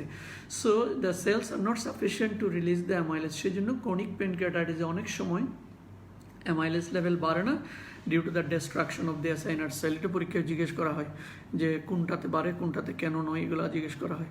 তো এখন আমরা যদি একটু লাইপেস লেভেল নিয়ে বলি, আমরা জানি নর্মাল লাইপেস লেভেল এটা ভেরি করে ল্যাব টু ল্যাব, যে 0 to 50 ইউনিট পার লিটার, এবং এটার হাফ লাইফটা হচ্ছে 10 hours, much more than that of the amylase. আমরা অ্যামাইলেস বলছিলাম যে 4 to 6 hours half life. So অল্প সময় আমাদের যে উইন্ডো পিরিয়ডটা খুবই ছোট, কিন্তু অ্যামাইলেস লেভেলের এটা প্রায় 10 আওয়ার্স পর্যন্ত থাকতে পারে। তবে একটু মনে রাখতে হবে যে অ্যামাইলেস আরও কিছু, আমরা এটা যেটা বলছি pancreatic amylase, mind it, we are talking about the pancreatic amylase, there is some other amylase also, যেমন hepatic amylase, endothelial amylase, gastric and intestinal lipase. আমরা বলছি যে প্যানক্রিয়াটিক লাইপেস, তাহলে প্যানক্রিয়াটিক লাইপেস হচ্ছে 10 আওয়ার্স হাফ লাইফ, এটা 0 to 50 unit per litre. তবে there are some other lipase also, যেমন hepatic lipase, endothelial lipase, and gastric and intestinal of course lipoprotein lipase. তাহলে আমরা হয়তো একটু পরে বলছি যে lipase estimation is much more sensitive than that of the amylase. কিন্তু কতগুলো অসুবিধা আছে। অসুবিধা হচ্ছে এটা সবসময় সব জায়গায় করা যায় না, এবং একটু কস্টলি, এবং রিপোর্ট পেতে অনেক সময় দেরি হয়, 2-3টা ড্রব্যাক, যার জন্য আমরা অ্যামাইলেস অত খুব কুইকলি হয়তো অ্যামাইলেসটা করে ফেলি। But lipase is more sensitive than the amylase because the pancreas is the main source of the lipase. সেই জন্য আমরা লাইপেসটা করব যদি সম্ভব হয়। এখন আমি যদি অ্যামাইলেসের লাইপেসের একটু কম্পেয়ার করি, এটা ভেরি ইম্পর্টেন্ট, কারণ আমি একটা রুগী আসলো লিখে দিলাম অ্যামাইলেস করে আসেন, লাইপেস করে আসেন, that not makes any sense. আমি দেখতে হবে কয়দিনের অ্যাটাক, এই যে আমরা বললাম হাফ লাইফ যে 4 to 6 hours, that is very important. তাহলে আমি একটা রোগীর প্রপারলি হিস্ট্রি নিতে হবে, তার অ্যাটাকটা কখন হয়েছে, তো সে অনুযায়ী আমি প্যানক্রিয়াটিক এনজাইমটাকে অ্যাডভাইস করবো, কিন্তু অ্যামাইলেস করবো না লাইপেস করবো। খেয়াল করেন যে সাধারণত অ্যামাইলেসটা অ্যাটাক হওয়ার 2 থেকে 12 ঘন্টার মধ্যে আস্তে আস্তে প্লাজমাতে আসে বা সেরাম বা ব্লাডে আসে, অ্যাটাক হওয়ার 2 থেকে 12 ঘন্টার মধ্যে। আর লাইপেসটা আছে 4 থেকে 8 ঘন্টার মধ্যে। এখানে খুব বেশি ডিফারেন্স নেই, আমরা যদি 4 ঘন্টা পরে এগুলো ব্লাডে পাবো। কিন্তু পিক লেভেলটা ইম্পর্টেন্ট। পিক লেভেলে হবে যে আমাদের 12 ঘন্টা থেকে 3 দিনের মধ্যে অ্যামাইলেসটা পিকে চলে যাবে, 72 ঘন্টার মধ্যে, 12 ঘন্টা থেকে 72 ঘন্টার মধ্যে পিক লেভেলে চলে যাবে। আর আমাদের লাইপেসটা 24 ঘন্টার মধ্যে পিক লেভেলে চলে যাবে। তাহলে দেখেন, আমি যদি একটু আর্লি পিরিয়ডে লাইপেসটা করি খুব ভালো হচ্ছে। আমি যদি ধরুন 20 ঘন্টা পরে আসছে একটা রোগী বা 8 ঘন্টা পরে আসছে, তাহলে যদি আমি লাইপেসটা করি এটা আমি সিগনিফিক্যান্ট পাবো, কিন্তু অ্যামাইলেসটা নর্মালও পেতে পারি, কারণ পিকে যেতে 3 দিন লাগবে।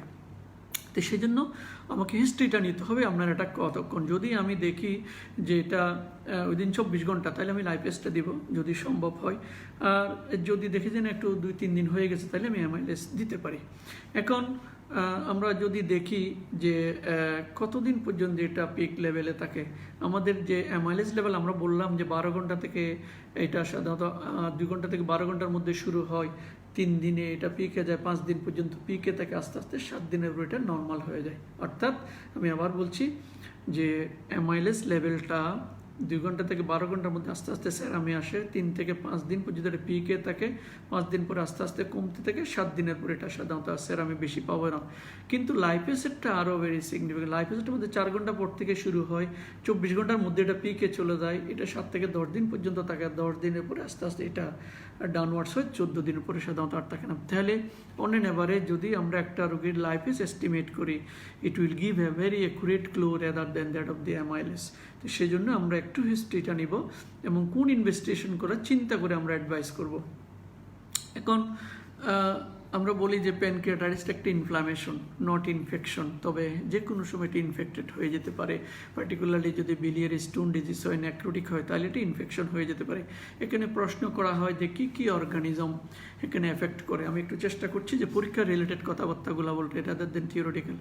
তাহলে এটা সাধারণত পলিমাইক্রোবিয়াল ইনফেকশন, অর্থাৎ একটা মিক্সড ইনফেকশন হয়, অনেকগুলো অর্গানিজম এখানে বলা হচ্ছে মোর দেন 60% ক্ষেত্রে এটা পলিমাইক্রোবিয়াল ইনফেকশন। এবং যখন জিজ্ঞেস করা হয় অর্গানিজমগুলো আসে কোত্থেকে, এটা তো ইনফ্লামেশন, প্যানক্রিয়াসের ইনফ্লামেশন খেতে অর্গানিজম আসলে কোত্থেকে। অর্গানিজমগুলো আসবে হচ্ছে গল ব্লাডার, কোলন, স্মল বাউল থেকে আসতে পারে, হেমাটোজেনাস রুটও আসতে পারে। তাহলে গল ব্লাডার, কোলন, স্মল বাউল থেকে কীভাবে আসে? ট্রান্সমাইগ্রেশন থ্রু দ্য ওয়াল, ট্রান্সমাইগ্রেশন হয়ে ব্যাকটেরিয়া আসে, তবে হেমাটোজেনাস রুটও আসতে পারে।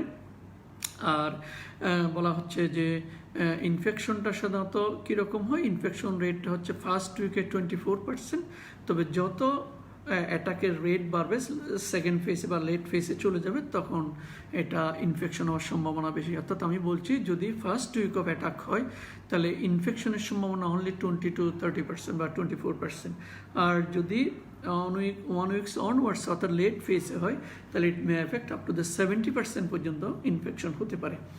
এখন সোর্সগুলো আমরা বললাম গল ব্লাডার, ইন্টেস্টাইন এবং কোলন। তাহলে কি কি অর্গানিজম আছে বুঝতেই পারতেছেন। E coli is the commonest organism, Klebsiella, Enterococcus, some other, Staphylococcus, Pseudomonas, Proteus সবই আসতে পারে।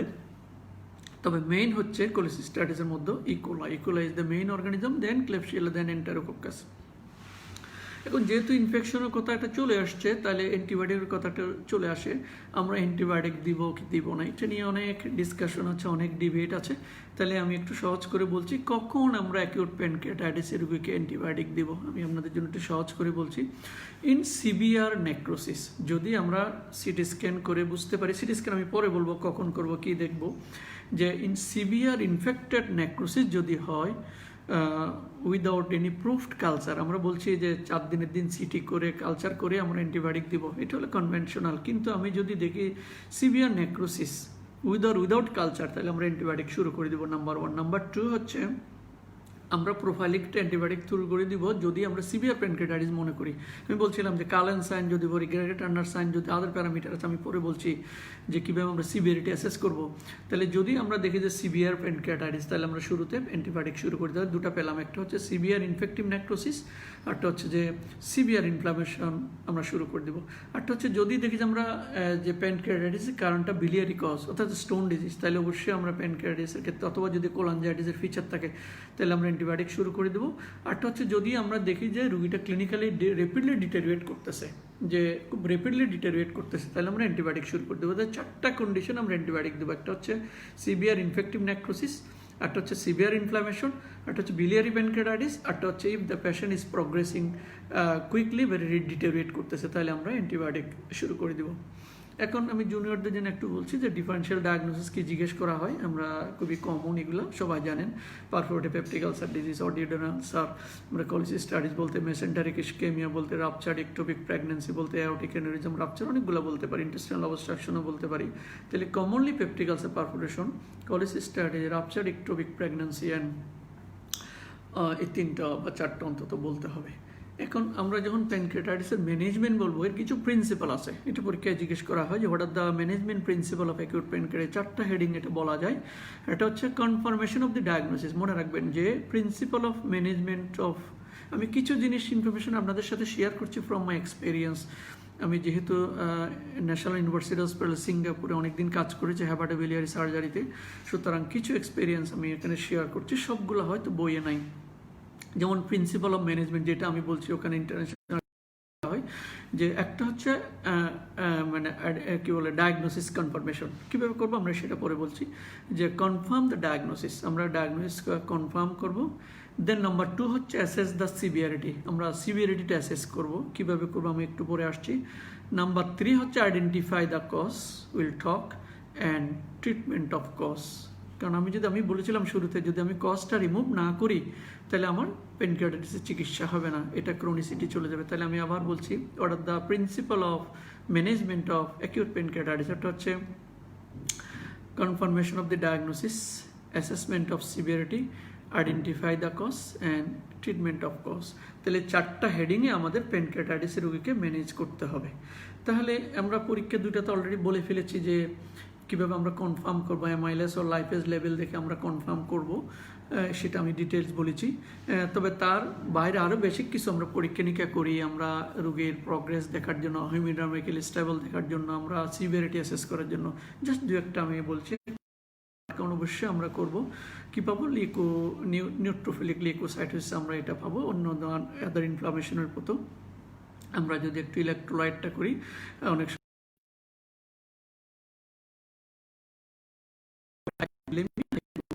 ক্যালসিয়াম আমরা পেতে পারি, এবং গ্লাইকোসুরিয়া হতে পারে 10% অফ দি কেসেস। হাইপারগ্লাইসেমিয়া আমরা পেতে পারি, এবং liver function, renal function, kidney function এগুলো ইম্পেয়ার্ড হতে পারে, সেটা আমি ডিটেলস বলছি না এখন। তাহলে মেইনলি ওরা আমরা লাইপেজ, অ্যামাইলেজ, বায়োকেমিক্যাল মার্কার করব। এখন এক্স-রের কোনো রোল আছে কি না, আমি এক্স-রে নিয়ে হয়তো 10 মিনিট বলবো। যে আমরা পরীক্ষায় জিজ্ঞেস করি, বিশেষ করে পোস্ট গ্রাজুয়েশনে জিজ্ঞেস করে যে প্লেন এক্স-রে কোনো রোল আছে কিনা। Definitely plain X-ray has a got role in pancreatitis or acute pancreatitis.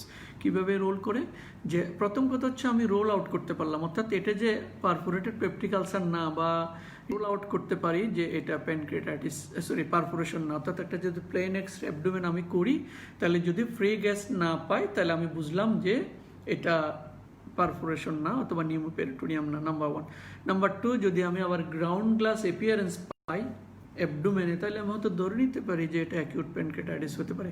তাছাড়া আরও কিছু সাইন আমরা পাবো, সেগুলো আমি এক্স-রে সহ একটা ডিসকাস করবো, আপনাদেরকে বুঝতে সুবিধা হবে। তাহলে যেমন colon cart of sign, Sentinel loop, অনেকগুলো রেনাল হ্যালো সাইন আমি বলবো। তাহলে সেটা প্লেন এক্স-রের কোনো রোল অ্যাকিউট প্যানক্রিয়াটাইটিসে আছে কি না, ডেফিনেটলি আছে। কি একটা হচ্ছে আমরা নিউমোপেরিটোনিয়ামকে এক্সক্লুড করতে পারি, আমরা যদি ইন্টেস্টাইনাল অবস্ট্রাকশন সেটা এক্সক্লুড করতে পারি, আমরা যদি ground glass appearance by pancreatitis পক্ষে আমরা যুক্তি পেতে পারি, আরও অনেকগুলো ইনফরমেশন আমরা পেতে পারি। এখন আমি এগুলো এক্স-রেগুলো দেখাই আপনাদেরকে।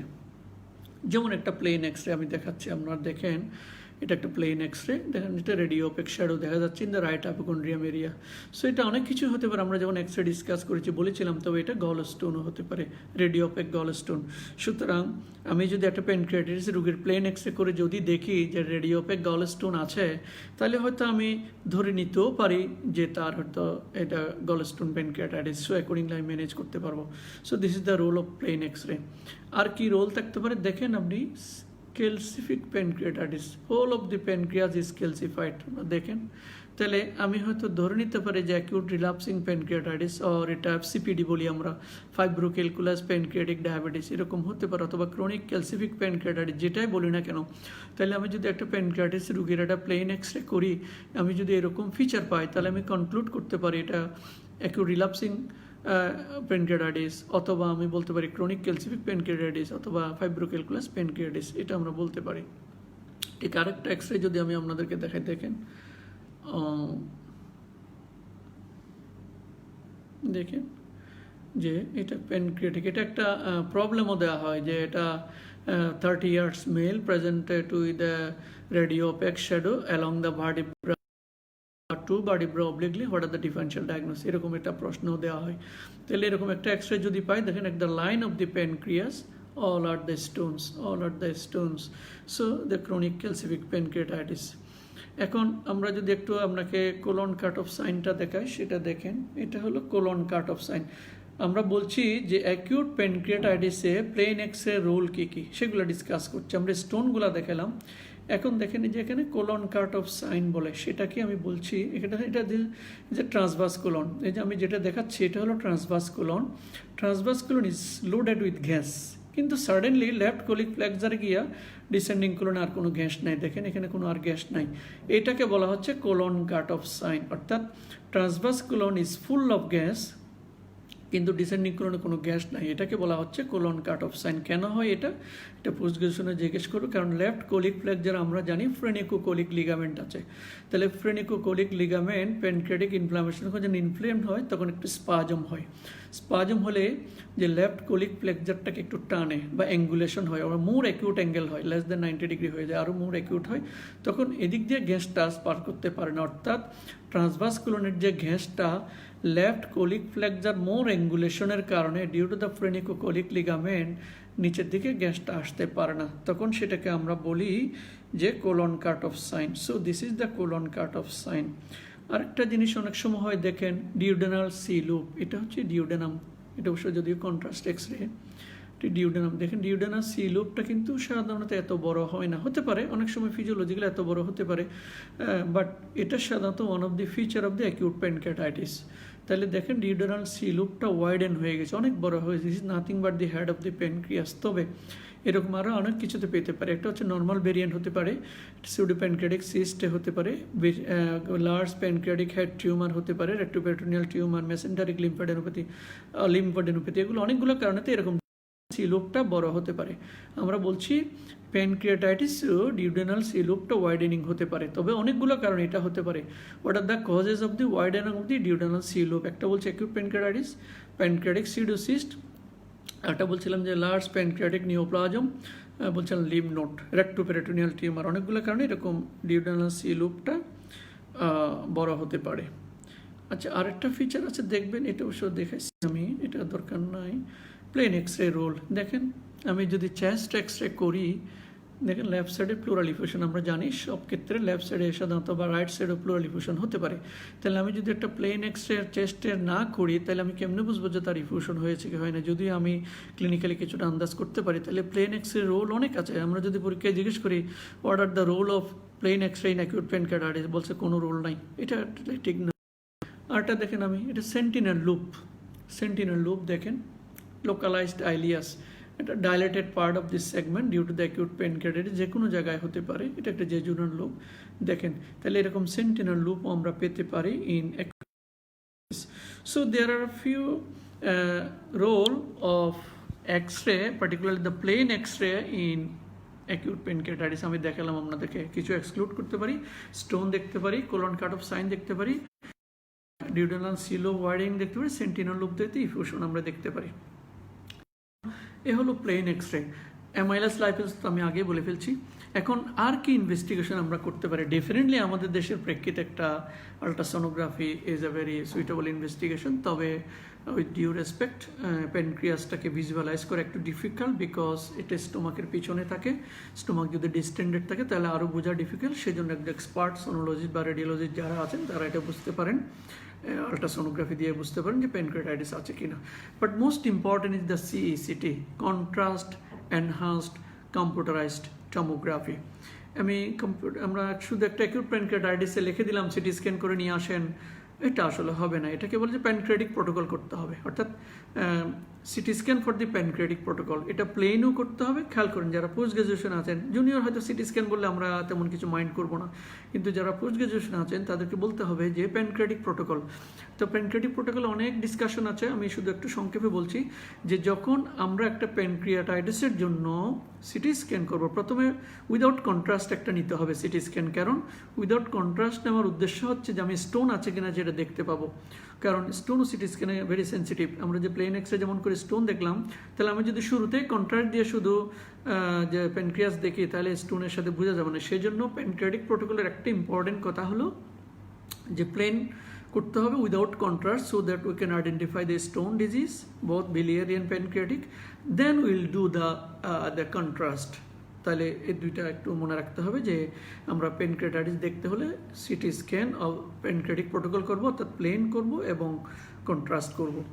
এমআরআই ডেফিনেটলি আমি সিটি স্ক্যানের ছবি দেখাবো একটু পরে। অবশ্যই আমরা এমআরআই করতে পারি, এমআরআই আমরা বা এমআরসিপি করতে পারি অনেক ক্ষেত্রে, এটা আমি আর ডিটেলস বলছি না। তবে বাইরে এন্ডোস্কোপিক আল্ট্রাসাউন্ডও করা হয়। বলা হচ্ছে যে endoscopic ultrasound is almost equivalent or much more sensitive than that of the CT scan, abdominal CT scan. কারণ এন্ডোস্কোপিক আল্ট্রাসাউন্ড যেটা এন্ডোস্কোপিক ডিউডেনামের গায়ে প্যানক্রিয়াসের ওয়ালে ডিরেক্টলি সোনোগ্রাফি করা যায়, সুতরাং that is more sensitive than that of দি যে সিটি স্ক্যান। তাহলে আমরা যদি একটু দুটো ছবি দেখাই আপনাদেরকে, অনেক ছবি দেখাবো এখন, যে আল্ট্রাসোনোগ্রাফিতে আমরা ছবি দেখলে বুঝতে পারি যে প্যানক্রিয়াটাইটিসটা কীরকম। একটু ছবি যদি দেখেন আপনারা, দেখেন এটা একটা প্যানক্রিয়াসের ছবি, ভার্টিব্রাল কলাম আছে, এখানে মেজর ভেসেলগুলো আছে, এর সামনে আছে দেখেন, এইটা হলো একটা প্যানক্রিয়াসের ছবি, পিছনে স্প্লেনিক ভেইন থাকে, এটাতে আরও ভালো বোঝা যাচ্ছে দেখেন, গ্রেট ভেসেলগুলো আছে। তাহলে হলুদ দাগ দেওয়া যে অর্গানটা দেখতে পাচ্ছেন ভার্টিব্রাল কলামের সামনে, গ্রেট ভেসেলের সামনে, this is nothing but the pancreas, এবং এটা একটু ইনফ্লেমড, আপনি বুঝতেই পারতেছেন। আরেকটা কি বুঝতে পারি আমরা, গল স্টোন আছে কিনা সেটা আমরা বুঝতে পারি। এগুলো আমি অনেক বলেছিলাম যে radiopaque shadow, casting posterior acoustic shadow. তাহলে গল স্টোন যদি পাই আমরা হয়তো ধরে নিতে পারি যে অ্যাকিউট বিলিয়ারি প্যানক্রিয়াটাইটিস। অনেক সময় সিবিডিতে স্টোন আমরা পাই। তারপরে যে সিবিডি স্টোন আমি দেখাচ্ছি, সিবিডি স্টোন যদি আমি একটা আল্ট্রাসোনোগ্রাফি করলাম, মানে role of ultrasonography in acute pancreatitis, তাহলে আমি গল স্টোন বুঝতে পারি, প্যানক্রিয়াটিক ইনফ্লামেশন বুঝতে পারি, বাইল ডাক্টের স্টোন বুঝতে পারি। এটা বুঝতে পারতে হচ্ছে এন্ডোলুমিনাল একটা আল্ট্রাসাউন্ড। সো এন্ডোলুমিনাল আল্ট্রাসাউন্ডের CBD stone, how it looks like, এটা হচ্ছে এন্ডোলুমিনাল আল্ট্রাসাউন্ড করলে প্যানক্রিয়াস ইনফ্লেম বোঝাই যাচ্ছে, এবং এটা হচ্ছে যে স্টোন, তাহলে ইট ইজ মোর সেন্সিটিভ। এটা হচ্ছে একটা, দেখেন আরও একটা ছবি আমরা দেখে দেখাচ্ছি, হাইপোকিক মাস, যদি এটা দরকার নেই আমাদের পেটের নিয়ম বলা যায়। সিটি স্ক্যান যদি করি দেখেন, তাহলে এই যে সেকেন্ড হেডটা কিছুটা ভালো আছে, হেডটা কিছুটা রিলেটিভলি ভালো, কিন্তু বডি অ্যান্ড টেল একদম সিভিয়ারলি ইনফ্লেম। আবার এখানে দেখা যাচ্ছে হেডের বাইরে পেরিপ্যানক্রিয়াটিক ফ্লুইড কালেকশনও দেখা যাচ্ছে। So these are the city findings of the acute pancreatitis, সেটা আমরা বুঝতে পারি। তবে সিটি স্ক্যানে আরেকটা জিনিস বোঝা যায়, দেখেন আমরা রেনাল হ্যালো সাইন, যেহেতু এটা রেট্রোপেরিটোনিয়াল অর্গান, আমরা যে কিডনি আছে, কিডনির বাইরে যদি ফ্লুইড কালেকশন হয় সেটাকে বলা হচ্ছে renal halo sign, and is one of the CT scan findings of the acute pancreatitis. তাহলে আমরা দেখালাম যে অ্যাকিউট প্যানক্রিয়াটাইটিসে সিটি স্ক্যানও অনেক সময় অনেক কিছুই বোঝা যায়, এবং আল্ট্রাসোনোগ্রাফিতেও কিছুটা রোল আছে। তাহলে এখন আমরা যদি বলি যে ইআরসিপির কোনো রোল আছে কিনা, একটু খেয়াল করবেন আপনারা, যে দেখা যাচ্ছে কিনা একটু কাইন্ডলি কমেন্ট করবেন, দেখা যাচ্ছে কিনা বা বোঝা যাচ্ছে কিনা। যদি কারো বুঝতে অসুবিধা হয় আমাকে কাইন্ডলি বলবেন, কারণ আমি একটু কুইকলি বলছি যেন বেশি ইনফরমেশন দিতে পারি। একটু বলেন দেখা যাচ্ছে কিনা এবং আমরা বুঝতে পারতেছেন কিনা। তাহলে আমরা বলছি যে আমরা যখন পরীক্ষায় জিজ্ঞেস করি যে অ্যাকিউট প্যানক্রিয়াটাইটিসে কি ইনভেস্টিগেশন করবো, অনেকে বলে ফেলে যে সিটি স্ক্যান, যে ইআরসিপি আমরা সব ক্ষেত্রে কিন্তু করি না। তো ডেফিনেট কিছু ইন্ডিকেশন আছে যে কখন আমরা অ্যাকিউট যে আমরা কখন ইআরসিপি করব ইন অ্যাকিউট প্যানক্রিয়াটাইটিস। একটা হচ্ছে যদি অবভিয়াস গল স্টোন প্যানক্রিয়াটাইটিস হয়, আমরা যদি আল্ট্রাসোনোগ্রাফি বা সিটি করে দেখি যে বাইল ডাক্টের মধ্যে স্টোন আছে, থ্যাংক ইউ, তাহলে আমরা বুঝবো যে এটার ইআরসিপি লাগবে। আমি বলছি যে কখন, ভেরি ইম্পর্টেন্ট, এটা বইয়ে আপনি পাবেন না, যে কখন আমরা অ্যাকিউট প্যানক্রিয়াটাইটিসের রোগীকে ইআরসিপি করব, এটা মনে রাখবেন। যদি আমরা দেখতে পাই যে সিবিডিতে স্টোন আছে, তাহলে সেই স্টোন আমাকে ইআরসিপি করে রিমুভ করতে হবে, আদারওয়াইজ প্যানক্রিয়াটাইটিস ভালো হবে না, নাম্বার 1। নাম্বার 2 হচ্ছে যদি আমি আমার ইনভেস্টিগেশনে দেখি biliary trees আর dilated, more than the CBD is dilated 10 মিলিমিটারের বেশি বা 8 মিলিমিটারের বেশি, either in ultrasonography or city, তাহলে আমাদের ইআরসিপি করতে হবে। নাম্বার 3, আমি যে লিভার ফাংশন টেস্ট করেছিলাম, আমি যেখানে যদি দেখি অ্যামাইলেজ লেভেল বেশি, HGBT বেশি, বিলিরুবিন বেশি, তাহলে ইআরসিপি করতে হবে। আর অবভিয়াসলি যদি আমি বুঝি যে অ্যাসক্যারিস লুমব্রিকয়েডস আছে সিবিডিতে, অবশ্যই আমাদের আমাদের ইআরসিপি করতে হবে। তাহলে আমরা কখন ইআরসিপি করব, যদি বিলিয়ারি স্টোন ডিজিজ হয়, যদি অ্যাসক্যারিস লুমব্রিকয়েডস হয়, যদি বাইল ডাক্ট ডাইলেটেড থাকে অথবা লিভার ফাংশন এম্পেয়ার্ড থাকে, অ্যালকালাইন ফসফরাস বেশি, ডাইরেক্ট বিলিরুবিন বেশি, এসজিবিটি বেশি, তাহলে আমরা এই 4-5টা কন্ডিশনে অবশ্যই ইআরসিপি করব বা করতে পারবো, আমরা করতে হবে। আর অনেক সময় এটা করা হয় যদি ডিটেরিয়েট করে কোনো ইম্প্রুভমেন্ট হচ্ছে, অনেক সময় এগুলো করা হয়, এগুলো আমাদের অত বেশি দরকার নাই। তাহলে ইআরসিপির ফিল্ম আমি মনে হয় না আগে দেখিয়েছিলাম, আমার মনে নাই। একটা নর্মাল ইআরসিপি দেখতে কীরকম আপনারা একটু এটা হচ্ছে একটা নর্মাল ইআরসিপি পিকচার। আমরা এই ফিল্মটা যখন পোস্ট গ্রাজুয়েশনও দিই তখন ওরা এটাকে ইআরসিপি, এটাকে বলে বাইল ডাক্ট না। যেটা আমরা মোটা দেখতেছেন সেটা হচ্ছে স্কোপ, এটা হচ্ছে এন্ডোস্কোপ। আর এই যে উপরের দিকে যেটা গেল সেটা হচ্ছে কমন বাইল ডাক্ট এবং এর বিলিয়ার ট্রিগুলো, আর যেটা এদিকে গেল সেটা হচ্ছে যে pancreatic duct. So this is the pancreatic duct, এটা হচ্ছে common bile duct, common hepatic duct, এটা ইন্ট্রাহেপাটিক ডাক্ট, এটা হচ্ছে গল বর্ডার, এটা সিস্টিক ডাক্ট, এটা হচ্ছে স্কোপ, আর এই যে এটা হরিজন্টাল যেটা এটা প্যানক্রিয়াটিক ডাক্ট। এখন যদি আমরা প্যাথোলজি একটু চিন্তা করি, দেখেন কি দেখা যাচ্ছে, ভেরি বিউটিফুল পিকচার। আমি ইআরসিপি করে প্যানক্রিয়াটাইটিসে কী লাভ করতে পারবো দেখেন, যে ফুল অফ দি সিবিডি, এটা হচ্ছে পুরোটা CBD, common bile duct is full of filling defect, stone, these are nothing but the stone, so these are the nothing but the stone. তাহলে আমি ইআরসিপি করলে স্টোন বুঝতে পারি, এবং সেটা যদি নিচের দিকে একটা দুটো স্টোন থাকে সেটা আমরা ইআরসিপি করে ম্যানেজ করতে পারবো। কিন্তু এই স্টোনগুলো অনেক সময় সম্ভব হয় না। তবে এই স্টোন কীভাবে দেখা যাচ্ছে, দেখেন নিচের দিকে একটা স্টোন আছে, আমরা ইআরসিপি করে স্টোনটা যদি বের করে দিই ডোরমিয়া দিয়ে ডিউডেনামে, তাহলে রোগী ভালো হয়ে যায়। হ্যাঁ, তাহলে এখানে একটু প্রশ্ন করা হয় যে এই যে স্টোনটা আমরা সিবিডি থেকে ডিউডেনামে আনলাম, এটার ফেট কী হবে? এটা আমরা ডিউডেনামে রেখে দিলেই হবে, এটা স্টুলের সাথে বেরিয়ে যাবে, নো ওয়ারি। এই যে স্টোন অনেকগুলো বের করার পরে এখানে ডিউডেনামে রেখে দেওয়া হয়েছে, এটা স্টুল দিয়ে বের, তবে মনে রাখতে হবে এতগুলো স্টোন করা, এখানে একটু স্ফিংটারটমি করা হয়। তবে স্ফিংটারটমি করলে একটু ব্লিডিং হতে পারে, অনেক সময় পারফোরেশন হতে পারে, এটা মনে রাখতে হবে। সেই জন্য আমরা বলছিলাম যে ফার্স্ট পোস্ট ইআরসিপি ডেতে একটু অ্যামাইলেজ লেভেল করে রোগীরা একটু পেট ব্যথার কথা বলে। এবং মনে রাখবেন যদি এখানে পারফোরেশন হয় সেটা কিন্তু retroperitoneal perforation, not intraperitoneal. CT scan ছাড়া সাধারণত বোঝা যায় না, অনেক ক্ষেত্রে কনজারভেটিভ ভালো হয়ে যায়। আরেকটা যদি দেখি, আমরা বলি এটা ডাবল ডাক্ট সাইন অথবা ডুয়েল ডাক্ট সাইন বলি আমরা এটাকে। দেখেন pancreatic duct too dilated, pancreatic duct too dilated, common bile duct too duct, এখানে এসে দুটা ন্যারোয়িং হয়ে গেছে অথবা বোঝা যাচ্ছে না। এটা অনেকগুলো কারণে হতে পারে, এটা ইআরসিপির কমপ্লিকেশন হিসেবে হতে পারে, অথবা এখানে যদি পেরিএম্পুলারি গ্রোথ থাকে এই কমন পাথওয়েতে, তাহলে এটা হতে পারে।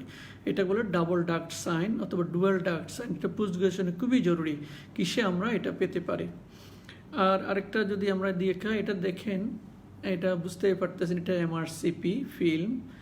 আমরা এই যে জাস্ট নর্মাল একটা এমআরসিপি, এটা প্যানক্রিয়াটিক ডাক্ট, এটা হলো কমন বাইল ডাক্ট, এটা বিলিয়ারি ট্রি, এটা গল ব্লাডার। আমি জাস্ট জুনিয়রদের জন্য দেখার জন্য বলছি, এটা তো শুধু আমি একটা ফিল্ম দেখাচ্ছি। এখানে এটাকে 360 ডিগ্রি ঘুরানো যায়, আপনি এটাকে 360 ডিগ্রি রোটেট করতে পারবেন কম্পিউটারে, ততটা আপনি আরও অ্যাকুরেট মেজারমেন্ট বা ইনফরমেশনগুলো পাবেন।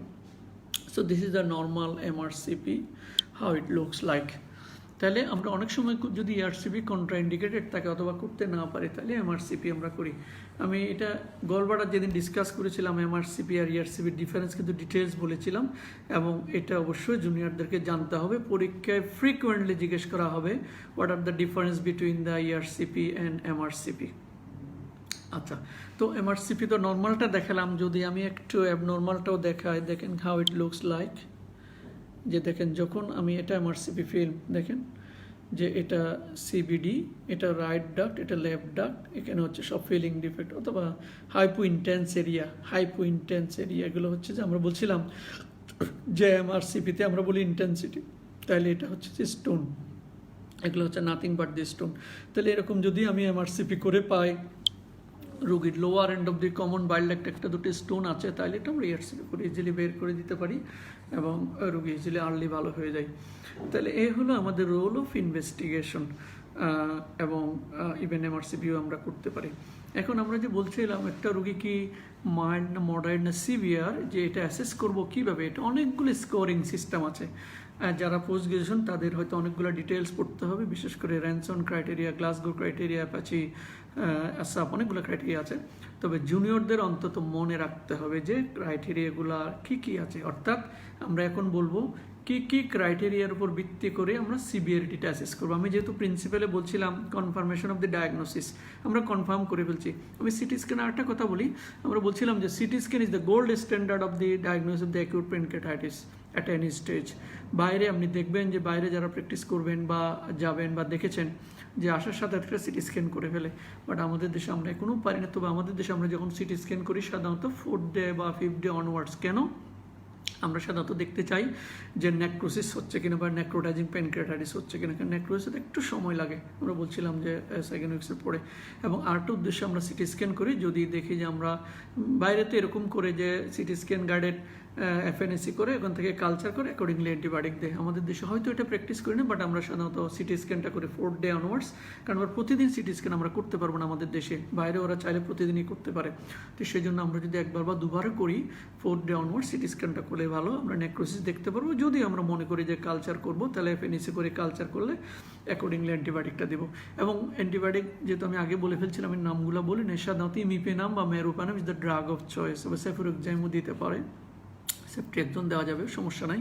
তবে প্যানক্রিয়াট এটা পরীক্ষা জিজ্ঞেস করা হয় যে ড্রাগ অফ দি চয়েস হচ্ছে ইমিপেনাম ওর মেরোপেনাম। তবে এগুলো কস্টলি ড্রাগ আমরা জানেন, এবং শুধু তাই নয়, বলা হচ্ছে যে এগুলো একবার শুরু করলে 14 দিন দিতে হয় বা মিনিমাম 7 দিন দিতে হয়, তাহলে ভেরি কস্টলি ড্রাগ। সুতরাং before prescribing this drug you have to think of our মানে ইকোনমিক স্ট্যাটাস। তবে সেফুরোক্সাইম বা সেফট্রিয়াকজন 2nd 3rd জেনারেশন এগুলো দেওয়া যেতে পারে। এখন আমরা আবার আসি যে একটা প্যানক্রিয়াটাইটিসে সিভিয়ারিটি আমরা কিভাবে অ্যাসেস করব। আমরা বলছিলাম যে সিভিয়ারিটি অ্যাসেস করার জন্য কতগুলো ক্রাইটেরিয়া আছে। একটা হচ্ছে র্যানসন ক্রাইটেরিয়া, এটা হচ্ছে 2 ধরনের আছে, একটা হচ্ছে স্পেসিফিক, নন স্পেসিফিক। একটা হচ্ছে specific criteria scoring system, non specific scoring system. এগুলো পোস্ট গ্রাজুয়েশনে মনে রাখতে হবে যে স্পেসিফিক কিছু scoring system, non specific scoring system. এর মধ্যে কি আছে? স্পেসিফিক বলছি আমরা বলছি severity scoring system of acute pancreatitis. জুনিয়ররা শুধু মনে রাখবেন, আর সিনিয়রগুলা এটা ভাগ ভাগ করে বলতে হবে। স্পেসিফিকের মধ্যে কি কি আছে? র্যানসন ক্রাইটেরিয়া সবাই জানেন, গ্লাসগো আছে, বিশপ স্কোরিং আছে। বিশপ মানে হচ্ছে যে bedside index for severity in acute pancreatitis. আরটা হচ্ছে হ্যাপস ক্রাইটেরিয়া, হ্যাপস মানে হচ্ছে হার্মলেস অ্যাকিউট প্যানক্রিয়াটাইটিস স্কোর। এটা হচ্ছে হংকং ক্রাইটেরিয়া। তাহলে 5টা ক্রাইটেরিয়া হচ্ছে specific: Ranson, Glasgow, BISAP, HAPS and Hong Kong criteria. এই 5টা হচ্ছে স্পেসিফিক ক্রাইটেরিয়া। আর কিছু আছে নন স্পেসিফিক। আপনারা জানেন যে একটা অ্যাপাচি 2, অ্যাপাচি মানে এটা পরীক্ষায় জিজ্ঞেস করে what do mean by APACHE. অ্যাপাইড মানে acute physiology and the chronic health state evaluation. এটা হচ্ছে সোফা স্কোর, এটা হচ্ছে সিকোয়েন্সিয়াল অর্গান ফেলিউর অ্যাসেসমেন্ট। তাহলে নন স্পেসিফিকের মধ্যে 2টা, বিশেষ করে আইসিইউ রুগীকে 2টা দেখা হয়। এটা হচ্ছে অ্যাপাচি। অ্যাপাচি হচ্ছে acute physiology and chronic health evaluation, Apache. আরটা হচ্ছে সোফা মানে sequential organ failure assessment, sofa. এই 2টা হচ্ছে নন স্পেসিফিক। তাহলে অনেকগুলো স্কোরিং সিস্টেমের মধ্যে একটা আছে, কিছু আছে স্পেসিফিক, কিছু আছে নন স্পেসিফিক। নন স্পেসিফিকগুলো আমরা বললাম যে অ্যাপাচি 2 অ্যান্ড দ্য সোফা। আর অ্যাকিউটের মধ্যে বললাম Ranson, Glasgow, BISAP, ASAP, HAPS and the যেটাকে বলা হচ্ছে যে হংকং ক্রাইটেরিয়া। এগুলো হচ্ছে স্পেসিফিক ক্রাইটেরিয়া। তো এই ক্রাইটেরিয়াগুলোর বিভিন্ন ডেসক্রিপশন আছে, আমি এগুলো দেখি আপনাদেরকে বিরক্ত করতে চাই না। তবে যারা পোস্ট গ্রাজুয়েশনে আছেন তাদেরকে র্যানসন ক্রাইটেরিয়া অন্তত মনে রাখতে হবে, অ্যাপাচি 2টা কিছু মনে রাখতে পারলে ভালো। এখন মনে করেন আমি কিছুই করতে পারতেছি না, তাহলে সিভিয়ারিটিটা অ্যাসেস করবো কিভাবে? অথবা আমার কুইকলি সিভিয়ারিটি অ্যাসেস করা দরকার। তার একটা খুব সহজ বুদ্ধি আছে, সিআরপি। আমরা জানি সি রিঅ্যাক্টিভ প্রোটিন, এটা একটা অ্যাকিউট ফেজ প্রোটিন। আমরা জানি যে সি রিঅ্যাক্টিভ প্রোটিন যদি দেখা যায়, মনে রাখবেন এটা সবাই, যে আমি অনেকগুলো ইনভেস্টিগেশনের কথা বললাম, হয়তো কিছু পারতেছি না, আমাকে অ্যাসেস করতে হবে রুগীটাকে সিভিয়ার না মাইল্ড না মডারেট। কারণ সিভিয়ার যদি হয় তাহলে আমাকে আইসিইউতে নিতে হবে, এইচডিইউতে নেওয়া লাগতে পারে, বা প্রগনোসিস খারাপ। তাহলে সেক্ষেত্রে আমি শুধুমাত্র একটা যদি সিআরপি করি, সি রিঅ্যাক্টিভ প্রোটিন করি, তাহলে আমাকে সে ক্লু দিবে। আমরা জানি normal C reactive protein less than 5 unit. যদি আমি দেখি 150-র বেশি পাই, আমি যদি সি রিঅ্যাক্টিভ প্রোটিন দেখি যে মোর দেন 150, দ্যাট ইন্ডিকেটস সিভিয়ার প্যানক্রিয়াটাইটিস। আমি আবার বলছি, সিরিয়াকটিভ প্রোটিন একটা রিলায়েবল ল্যাব থেকে করতে হবে। যদি আমরা পাই মোর দেন 150, that indicate the severe acute pancreatitis. সুতরাং আমি সিরিয়াকটিভ প্রোটিন দিয়ে ইজিলি বুঝতে পারি যে এটাকে সিভিয়ার না নট সিভিয়ার। এখন কমপ্লিকেশন অনেকগুলো আছে, আমি শুরুতে বলেছিলাম কোন কোন অর্গান কমপ্লিকেশন হয়, অলমোস্ট সব অর্গানই হতে পারে। তারপর আমি জাস্ট আমার জুনিয়রদের জন্য একটা দুটো কথা বলছি, কিছু আর্লি কমপ্লিকেশন আছে, লেট কমপ্লিকেশন আছে। আমি কুইক করতেছি যেন আমি একটু সিউডোপ্যানক্রিয়াটিক সিস্টও বলতে পারি। অলরেডি আমাদের 1 ঘন্টা 5 মিনিট হয়ে গেছে। তাহলে আর্লি কমপ্লিকেশনের মধ্যে আমরা বলেছিলাম যে cardiovascular, respiratory, renal, GI bleeding, DIC, venous disturbance অনেকগুলো হতে পারে, এটা আমরা বলেছিলাম। কিন্তু লেট কমপ্লিকেশনের মধ্যে যদি একটা বলি সেটা হচ্ছে সিউডোসিস্ট, সাধারণত 6 উইকস বা অনওয়ার্ডস বা 4 উইকস অনওয়ার্ডস হয়। তাহলে অনেক সময় সিউডো অ্যানিউরিজম হতে পারে, যে সারাউন্ডিং ভেসেলগুলো আছে, পারফোরেশন হতে পারে, অবস্ট্রাকশন হতে পারে, ফিস্টুলা হতে পারে, এবং ইনফেকশন তো হতেই পারে, বা নেক্রোসিক অ্যাবসেস হতে পারে। তাহলে আর্লি কমপ্লিকেশন মধ্যে হচ্ছে অর্গান ফেলিওরগুলো, যেগুলো আমরা বলেছি almost all organ including the haemorrhagic system,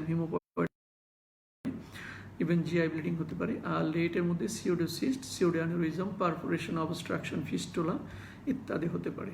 আমি এগুলো খুব ডিটেলস বলছি না।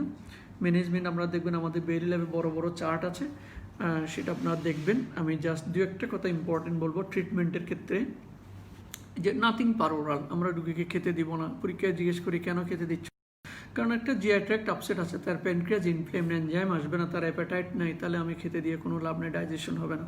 That is the main aim. তাহলে নেজোগ্যাস্ট্রিক টিউব দিব আমরা নেজোগ্যাস্ট্রিক টিউব কেন দেবো? যেহেতু প্যারালাইটিক আইলিয়াস আছে, স্টোমাক ডিস্টেন্ডেড, তাহলে আমি যদি তার কন্টেন্টগুলো আমার স্টোমাক থেকে টিউব দিয়ে, তাহলে পেশেন্ট ফিলস বেটার। এটা অনেক সময় আমরা জেজুনাল ফিডিং দিই, অর্থাৎ নাক দিয়ে জেজুনামের মধ্যে টিউবটা ঢুকিয়ে দিই ফিডিংয়ের জন্য, এবং এটা ভেরি হেল্পফুল। যদি অনেকদিন আমি না হয় রাখতে হয়, তাহলে জেজুনাল ফিডিং দিবেন, তাতে কি প্যারালাইকাইলিয়াসটা কম হয়, অথবা আর্লি রিকভারি হবে, ইনফেকশন কম হবে। সুতরাং যদি আমার প্যানক্রিয়াটাইটিস রোগীকে জেজুনাল ফিডিং দিতে পারি সেটা ভালো। অবশ্যই তাকে আমরা ট্রিটমেন্ট বলছি, অক্সিজেন দিতে হবে, কারণ আমরা বলছি যে একটু হাইপোক্সেমিয়া তাকে কার্ডিওভাস্কুলার বা রেসপিরেটরি কম্প্রোমাইজের কারণে, তাহলে অবশ্যই তাকে একটু প্রপড আপ করে একটু অক্সিজেন দিতে পারলে ভালো। আইভি ফ্লুইড নিয়ে অনেক ডিসকাশন আছে, তবে 5 ml পার কেজি পার আওয়ারে পডি ফ্লুইড দিতে হয়। সবাই এতটুকু মনে রাখবেন, সব কিছু যদি মনেও না থাকে, এটা বিভিন্ন গাইডলাইনের বিভিন্ন ফ্লুইড রিকোয়ারমেন্ট আছে, যে অনেকে বলছে 250 to 500, অনেকে বলছে 250 to 300 ml পার আওয়ার এরকম দিতে। তবে 5 ml পার কেজি পার আওয়ার যদি দেই, 200 থেকে 300 ml পার আওয়ার যদি দিই, that is a normal fluid requirement. তবে এতটুকু অন্তত মনে রাখবেন, আমরা নর্মালি যে 3 লিটার ফ্লুইড দিই, এখানে তার চেয়ে মিনিমাম 1 লিটার বেশি দিতে হবে বা আরও বেশি দিতে হবে, এটা মনে রাখবেন। অবশ্যই আইসোটোনিক ফ্লুইড। অ্যানালজেসিকের ব্যাপারে একটা কথা হচ্ছে যে ইট ইজ সো পেইনফুল, বলা হচ্ছে যে ট্রিপল অ্যানালজেসিক ইজ রিকোয়ার্ড। আমরা নার্কোটিক অ্যানালজেসিক দিতে পারি, তবে এখানে মরফিন দেওয়া ঠিক হবে না, এটা মনে রাখবেন যে প্যানক্রিয়াটাইটিসে মরফিন দেওয়া হয় না, কারণ স্ফিনক্টার অফ উডিকে স্পাজম করবে, তাহলে প্যানক্রিয়াটাইটিসকে আরও অ্যাগ্রাভেট করবে। তো সেই জন্য আমরা সেন্ট্রালি অ্যাক্টিং যে ড্রাগ, যদিও মরফিনও সেন্ট্রালি অ্যাক্টিং, তাহলে আমরা সাধারণত প্যাথিডিন দেওয়া যাবে, এটা স্ফিনক্টার অফ উডি খুব একটা ইফেক্ট নাই, তবে মরফিন দেওয়া যাবে না। আমরা কিটোরোলাক জাতীয় NSAID যেগুলো আছে সেগুলো দিতে পারি, আমরা অ্যান্টিস্পাজমোটিক দিতে পারি, আমরা অবশ্যই সাথে প্যারাসিটামল দিতে পারি, কারণ আপনি যদি যে কোনো একটা অ্যানালজেসিকের সাথে প্যারাসিটামল দেন, তাহলে এটা সিনার্জেস্টিক অ্যাকশন পাবেন। তাহলে আমরা প্যাথিডিন দিতে পারি, আমরা NSAID দিতে পারি, আমরা অ্যান্টিস্পাজমোটিক দিতে পারি, আমরা প্যারাসিটামল দিতে পারি, বাট নট মরফিন, কারণ মরফিন দিলে স্ফিনক্টার স্পাজম হবে। আমরা অ্যান্টিমেটিক দিতে পারি, যেহেতু একটু নশিয়া বমি হয়, প্রোটন পাম্প ইনহিবিটর দিতেই হবে। আমরা বলেছি যে কমপ্লিকেশন স্ট্রেস আলসার হতে পারে, জিআই ব্লিডিং হতে পারে, অ্যাকিউট গ্যাস্ট্রাইটিস হতে পারে, সেজন্য এটাকে অ্যাভয়েড করার জন্য আমরা প্রোটন পাম্প ইনহিবিটর দেবো। অ্যান্টিবায়োটিক আমি বলেই দিয়েছি আগে কখন দিব না, এবং treatment of cause, that is very important. Acute pancreatitis conservative দিলাম, ভালো হয়ে গেল, আপনি ছুটি দিয়ে দিলেন, কিন্তু কজ রিলিভ করলেন না, দ্যাটস নট দি আইডিয়া। আপনি বলা ইভেন এমন বলা হচ্ছে যদি গল স্টোন তাকে বলা হচ্ছে সেম অ্যাডমিশনে আপনি ল্যাবকলি করে দেন অথবা গল স্টোন ফেলে দেন, তাহলে রুগীর জন্য সেটা ভালো। তাহলে আমরা যে বলেছিলাম আইডেন্টিফাই অফ দি কজটাকে আইডেন্টিফাই করতে হবে, এটা ট্রিট করে রুগীকে বাড়ি পাঠাতে হবে, নাহলে সে আবার 2 দিন পরে আবার আসবে, 10 দিন পরে আবার আসবে। তাহলে ট্রিটমেন্ট অফ কজ করে দিতে হবে, এবং সার্জারি, অ্যাকিউট প্যানক্রিয়াস সার্জারি খুব বেশি লাগে না যদি খুব নেক্রোটাইজিক প্যানক্রিয়াটাইটিস হয়। এগুলো একটা বিশাল আসলে ডিসকাশন। তাহলে প্যানক্রিয়াটিক নেক্রোসেক্টমি করতে হয়, আদারওয়াইজ পেশেন্ট অলমোস্ট বলা হচ্ছে যে 100% মর্টালিটি। নেক্রোসেক্টমি এন্ডোস্কোপি গুলো ওপেন করা হতে পারে, সিঙ্গাপুরে থাকতে রেট্রোপেরিটোনিয়াল নেক্রোসেক্টমি করেছি, তখন আমার মনে আছে আমরা এটা নেফ্রোস্কোপ ইউজ করছিলাম। রেট্রোপেরিটোনিয়াল এটা নেফ্রোস্কোপ যারা পিসিএনএল ইউজ করে, যে সেটা করা যেতে পারে, ল্যাপারোস্কোপিক্যালি করা যেতে পারে, ওপেন মেথডে করা যেতে পারে। তবে বলা হচ্ছে যে ওপেনটা গোল্ড স্ট্যান্ডার্ড। এখন আমরা ক্রনিক প্যানক্রিয়াটাইটিস বেশি ডিটেলস বলবো না, জাস্ট দু একটা কথা বলবো, ইম্পর্টেন্ট কথা। এটা ক্রনিক প্যানক্রিয়াটাইটিসের সাথে স্টোন থাকতে পারে এবং ডায়াবেটিস থাকতে পারে। ক্রনিক প্যানক্রিয়াটাইটিসের মেইন কারণ কিন্তু অ্যালকোহল, মনে রাখতে হবে। Then it's smoking, the first one is the alcohol, next smoking, then idiopathic. আমি ইডিওপ্যাথিক একটু বলি, ইডিওপ্যাথিক অনেক সময় আমরা বলি ইডিওপ্যাথিক প্যানক্রিয়াটাইটিস। তাহলে ইডিওপ্যাথিক প্যানক্রিয়াটাইটিস আমি কখন বলবো? অত সহজ নয় যে যদি আমি দেখি কোনো কারণ আমি আমরা বলি ইডিওপ্যাথিক, কিন্তু সেই ইডিওপ্যাথিক বলার আগে আপনাকে ইভেন বিলিয়ারি ম্যানোমেট্রি পর্যন্ত করতে হবে, যে স্ফিংটার ওডি ডিসফাংশন আছে কিনা সেগুলো ইভ্যালুয়েট করতে হবে, দেন উই ক্যান সে যে ইডিওপ্যাথিক। তাহলে আমাদের দেশে আমরা যদি ইডিওপ্যাথিক বলি, before doing the biliary manometry, before doing the endoscopic ultrasound, before doing the MRCP, এটা বলাটা ঠিক হবে না। কারণ আমি যদি যত ইনভেস্টিগেশন আমার আছে কারণ খোঁজার জন্য, সবগুলা যদি আমি ইনভেস্টিগেশন করে এক্সক্লুড করতে পারি, then I can say the pancreatitis is 5 to 10%। তাহলে আমাদের দেশে ইডিওপ্যাথিক বলা ভেরি ডিফিকাল্ট। তাহলে ক্রনিক প্যানক্রিয়াটাইটিসের ক্ষেত্রে alcohol is the main cause, then smoking, then idiopathic. আর আদার কারণ হচ্ছে অ্যাকিউটের মতো, এগুলো আমি ডিটেলস বলছি না। ক্রনিক প্যানক্রিয়াটাইটিস মেলের বেশি হয়, আপনি দেখবেন এটা কেন, অনেকগুলো কারণ আছে, আমি সংক্ষেপে বলছি। প্যানক্রিয়াটিক সিস্ট একটু বলবো, সেজন্য আমি তাড়াহুড়া করছি। আর আরেকটা হচ্ছে যে ক্রনিক প্যানক্রিয়াটিস ছবি আমি দেখিয়েছি, এটা দরকার নাই। ট্রিটমেন্ট একটু বলি, যে ক্রনিক প্যানক্রিয়াটাইটিসের ট্রিটমেন্ট ম্যাক্সিমাম হচ্ছে কনজারভেটিভ। আমরা সাধারণত মেইনলি পেইনটা রিলিভ করি তাকে বিভিন্ন ড্রাগ দিয়া, তবে এখানে মনে রাখতে হবে এনএসআইডি না দেওয়া ভালো। তার আগে যে প্রিডিসপোজিং ফ্যাক্টর আমি বলছি যে ক্রনিক প্যানক্রিয়াটাইটিসের ট্রিটমেন্ট, যে প্রথম হচ্ছে তাকে স্মোকিং এবং অ্যালকোহল স্টপ করতে হবে। Abstinence from smoking, abstinence from the alcohol, otherwise সে ভালো হবে না, বা ভালো তো হবে না, ক্রনিক প্যানক্রিয়াটাইটিস ভালো হবে না, ব্যথাও কমবে না। তাহলে প্রথম এই দুইটাকে তাকে বন্ধ করতে হবে। এখন আমরা যদি পারি তার প্যানক্রিয়াটিক ডাক্ট অবস্ট্রাকশন হয়ে হয়, সেটা যদি ডাক্টটা রিলিভ করতে পারি অবস্ট্রাকশন, তাহলে ব্যথা কিছুটা কমে, সেটা ইআরসিপি দিয়ে করা যেতে পারে। আমি যদি প্যানক্রিয়াটিক ডাক্টের স্টোনগুলো রিমুভ করতে পারি অথবা লিথোট্রিপসি দিয়ে ভেঙে দিতে পারি, তাহলে অবস্ট্রাকশন রিলিভ হবে, কিছুটা ভালো ফিল করবে। স্কেলেটিং অ্যানালজেসিয়া বলে, আমি প্রথমে প্যারাসিটামল দিলাম, প্যারাসিটামল যদি না হয় তাহলে আমরা ট্রামাডল হাইড্রোক্লোরাইড যেগুলো আছে এগুলো দিলাম, এভাবে স্কেলেটিং দিতে হবে। শুরুতে আমি একদম ভল্টালিন দিয়ে দিলাম সেটা নয়, তাহলে আমরা শুরুতে প্যারাসিটামল দিয়ে শুরু করবো অথবা একটা লো পাওয়ার দিয়ে শুরু করব।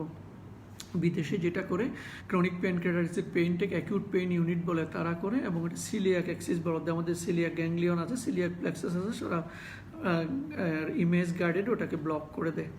আর ডায়েটারি অ্যাডভাইস দিতে হবে, তাকে একটু ফ্যাট ফ্রি ডায়েট খেতে পারলে ভালো, এবং তাকে অবশ্যই এনজাইম সাপ্লিমেন্ট দিতে হবে, অবশ্যই তাকে প্রোটন পাম্প ইনহিবিটর দিতে হবে, এবং যদি তার ডায়াবেটিস থাকে ডায়াবেটিসের চিকিৎসা করতে হবে। তাহলে আমি যদি আবার সামারাইজ করি, ক্রনিক প্যানক্রিয়াটাইটিসের ট্রিটমেন্ট, তাকে স্মোকিং এবং অ্যালকোহল বন্ধ করতে হবে।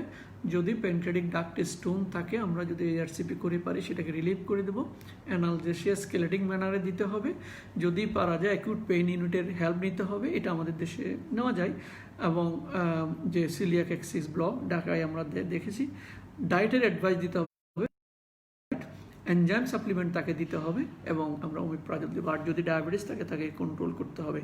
এখন ক্রনিক প্যানক্রিয়াটাইটিসের সার্জারি কখন করব? যদি ডাক্টটা ডাইলেটেড হয়, স্টোন থাকে, যে যদি দেখলাম আমি যে chronic pancreatic duct, major pancreatic duct is usually dilated. কতটুকু ডাইলেটেশন হলে depends upon the expertise of the surgeon.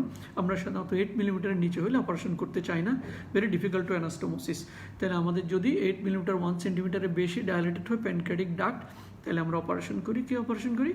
প্যানক্রিয়াটিকোজেজোনোস্টোমি, অনেকগুলো টাইপ আছে, রোওয়ান ওয়াই রোওয়ান ওয়াই প্যানক্রিয়াটিকোজেজোনোস্টোমি যদি আমরা করে দিই, তাহলে আমরা বাইপাস করে দিলে পেইন ভালো হয়ে আসে। তবে মনে রাখতে হবে কখন আমরা অপারেশন করব।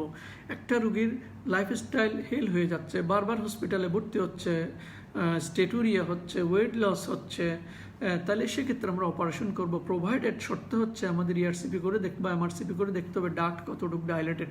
যদি প্যানক্রিয়াটিক ডাক্ট ডাইলেটেড না হয় তাহলে এক্সপার্টিস না হলে এটা বাইপাস করা ভেরি ডিফিকাল্ট।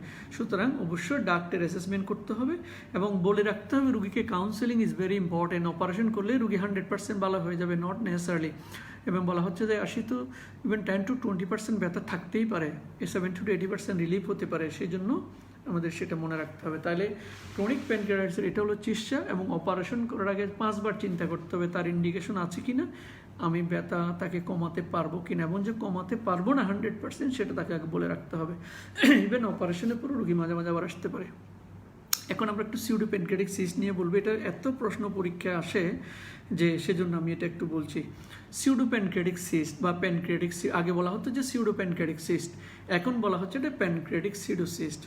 এটা হচ্ছে কি একটা ফ্লুইড কালেকশন, কোথায় contain within a well defined capsule or fibrous or granulation tissue or a combination of the both. অর্থাৎ একটা কেভিটির ভিতরে, একটা ওয়াল অফ ক্যাপসুলের ভিতরে যদি ফ্লুইড কালেকশন হয় সেটাকে আমরা বলছি যে সিউডো প্যানক্রিয়াটিক সিস্ট।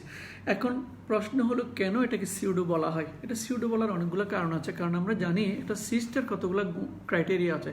সিস্ট হচ্ছে একটা যে এনক্লোজড ক্যাভিটি, এর কোনো ওপেনিং থাকতে পারবে না, একটা লাইনিং এপিথেলিয়াম থাকবে, লিকুইড অথবা লিকুইড লাইক কিছু মেটেরিয়াল থাকবে, এগুলো হলো সিস্টের ক্রাইটেরিয়া। তাহলে আমরা প্যানক্রিয়াটিক সিডোসিস্ট বলতেছি কেন? কয়েকটা কারণ। একটা হচ্ছে যে এটা ট্রু লাইনিং এপিথেলিয়াম নাই। একটা ট্রু সিস্টের লাইনিং এপিথেলিয়াম থাকে, কিন্তু প্যানক্রিয়াটিক সিস্টের ট্রু লাইনিং এপিথেলিয়াম নাই সিউডোসিস্টের, তাহলে সেজন্য একটা ফলস। নাম্বার 2 হচ্ছে আমরা বলছি এটা একটা ক্লোজ ক্যাভিটি ট্রু সিস্টের, কিন্তু প্যানক্রিয়াটিক সিডোসিস্টের কোনো ট্রু ক্যাভিটি নাই, এটা একটা ওপেনিং আছে লেসার সেক দিয়ে, ওই যে ফোরামেনাম হুইসলো দিয়ে। নাম্বার 3 হচ্ছে যে আমরা বলছি যে এটা একটা লাইনিং এপিথেলিয়াম নাই, ট্রু সিস্টের লাইনিং এপিথেলিয়াম আছে, এখানে সেটা নাই। তাহলে আরেকটা হচ্ছে যে আমরা বলছি প্যানক্রিয়াটিক সিডোসিস্ট, অর্থাৎ সিস্টটা প্যানক্রিয়াসে, আসলে এটা প্যানক্রিয়াসে না, প্যানক্রিয়াসের বাইরে, মেইনলি ইন দ্য লেসার সেক। তাহলে 3টা কারণে আমরা এটা সিউডোসিস্ট বলি। একটা হচ্ছে এটা লাইনিং এপিথেলিয়াম নাই, number 2 which is communicated with the greater sac through the foramen of Winslow, and number 3 it is not in the pancreas। তো সেজন্য আমরা 3টা কারণে এটা সিউডো প্যানক্রিয়াটিক সিস্ট বলি। তাহলে যদি আমরা প্রশ্ন করি, আমি কুইকলি বলছি যেন একটু শেষ করতে পারি, আপনারা একটু দয়া করে শুনবেন যে কোথায় কোথায় সিউডো প্যানক্রিয়াটিক সিস্ট হয়। একটা তো lesser sac, this is the main, তবে সেটা অন্যান্য জায়গার সাথে কমিউনিকেটেড থাকতে পারে। কার সাথে থাকতে পারে? Mesentery, retroperitoneum, inguinal region, scrotum, even liver, spleen, mediastinum, even the pleura and the lung. তাহলে দেখেন অনেক জায়গায় কিন্তু সিউডো প্যানক্রিয়াটিক সিস্ট হতে পারে, তবে সেটা হচ্ছে এক্সটেনশন অফ দি লেসার থেকে যে সিউডো প্যানক্রিয়াটিক সিস্ট হয় তাদেরই এক্সটেনশন।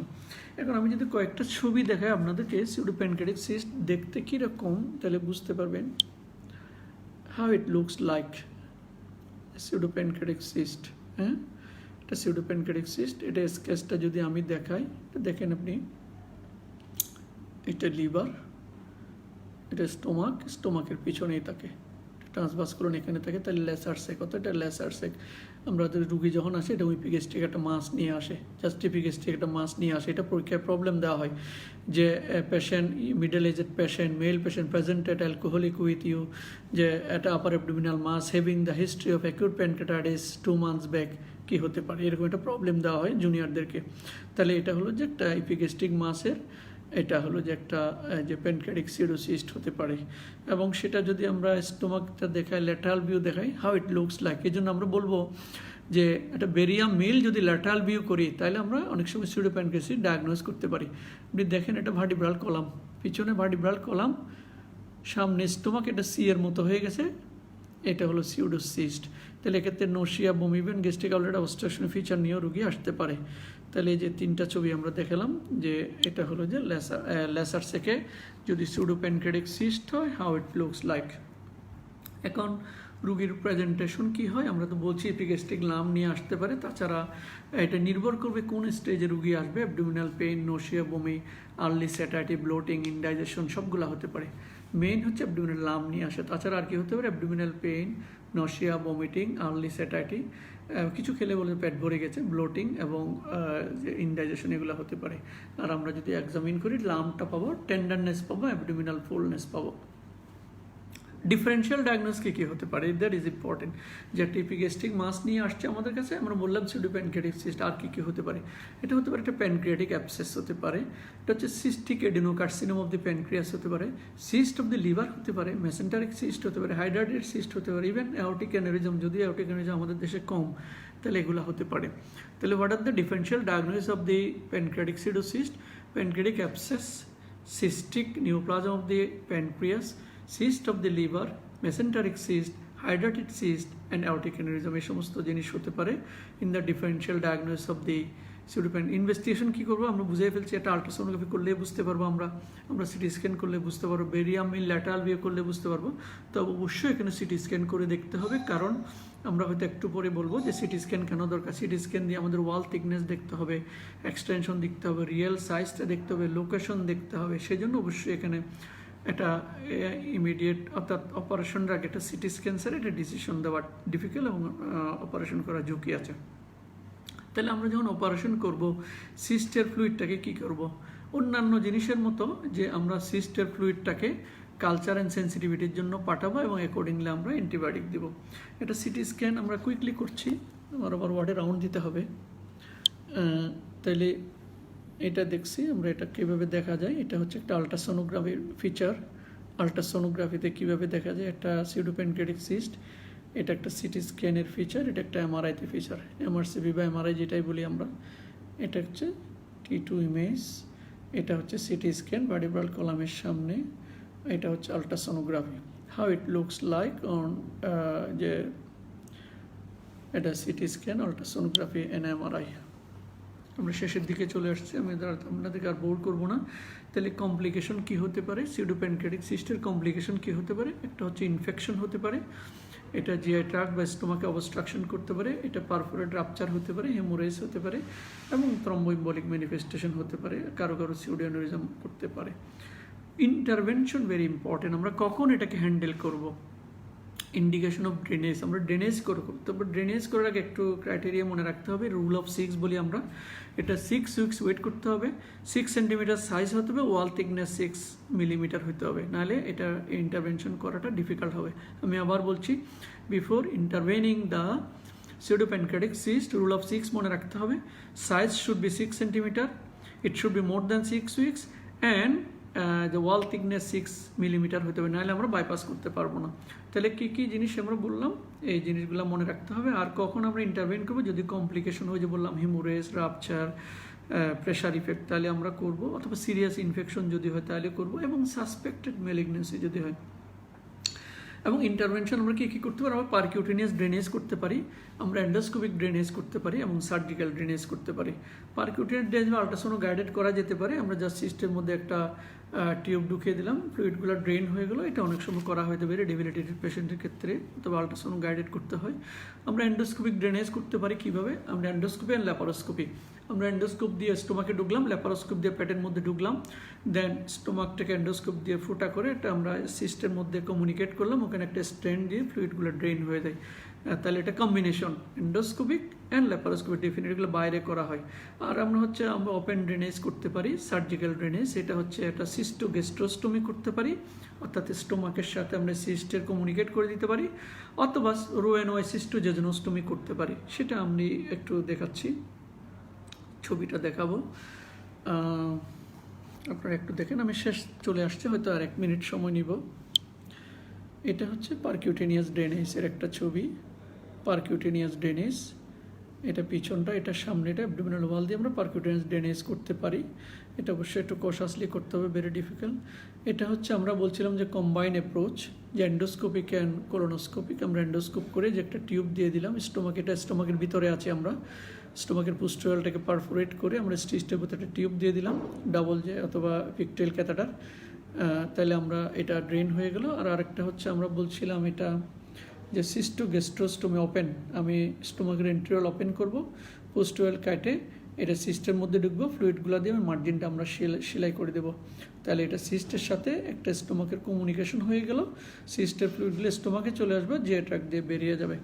এটা হলো সিস্টোগ্যাস্ট্রোস্টমি। আর লাস্টলি হচ্ছে সিস্টোজেজনোস্টমি, এটা রো এন ওয়াই, আমরা জেজুনামের ডিস্টাল পোর্শনটাকে সিস্টের সাথে লাগাই দিলাম, আবার এটা জেজুনোস্টমি করে দিলাম। এটাকে বলে রো en Y cystojejunostomy. This is the preferable method in the surgical management of the pseudopancreatic cyst।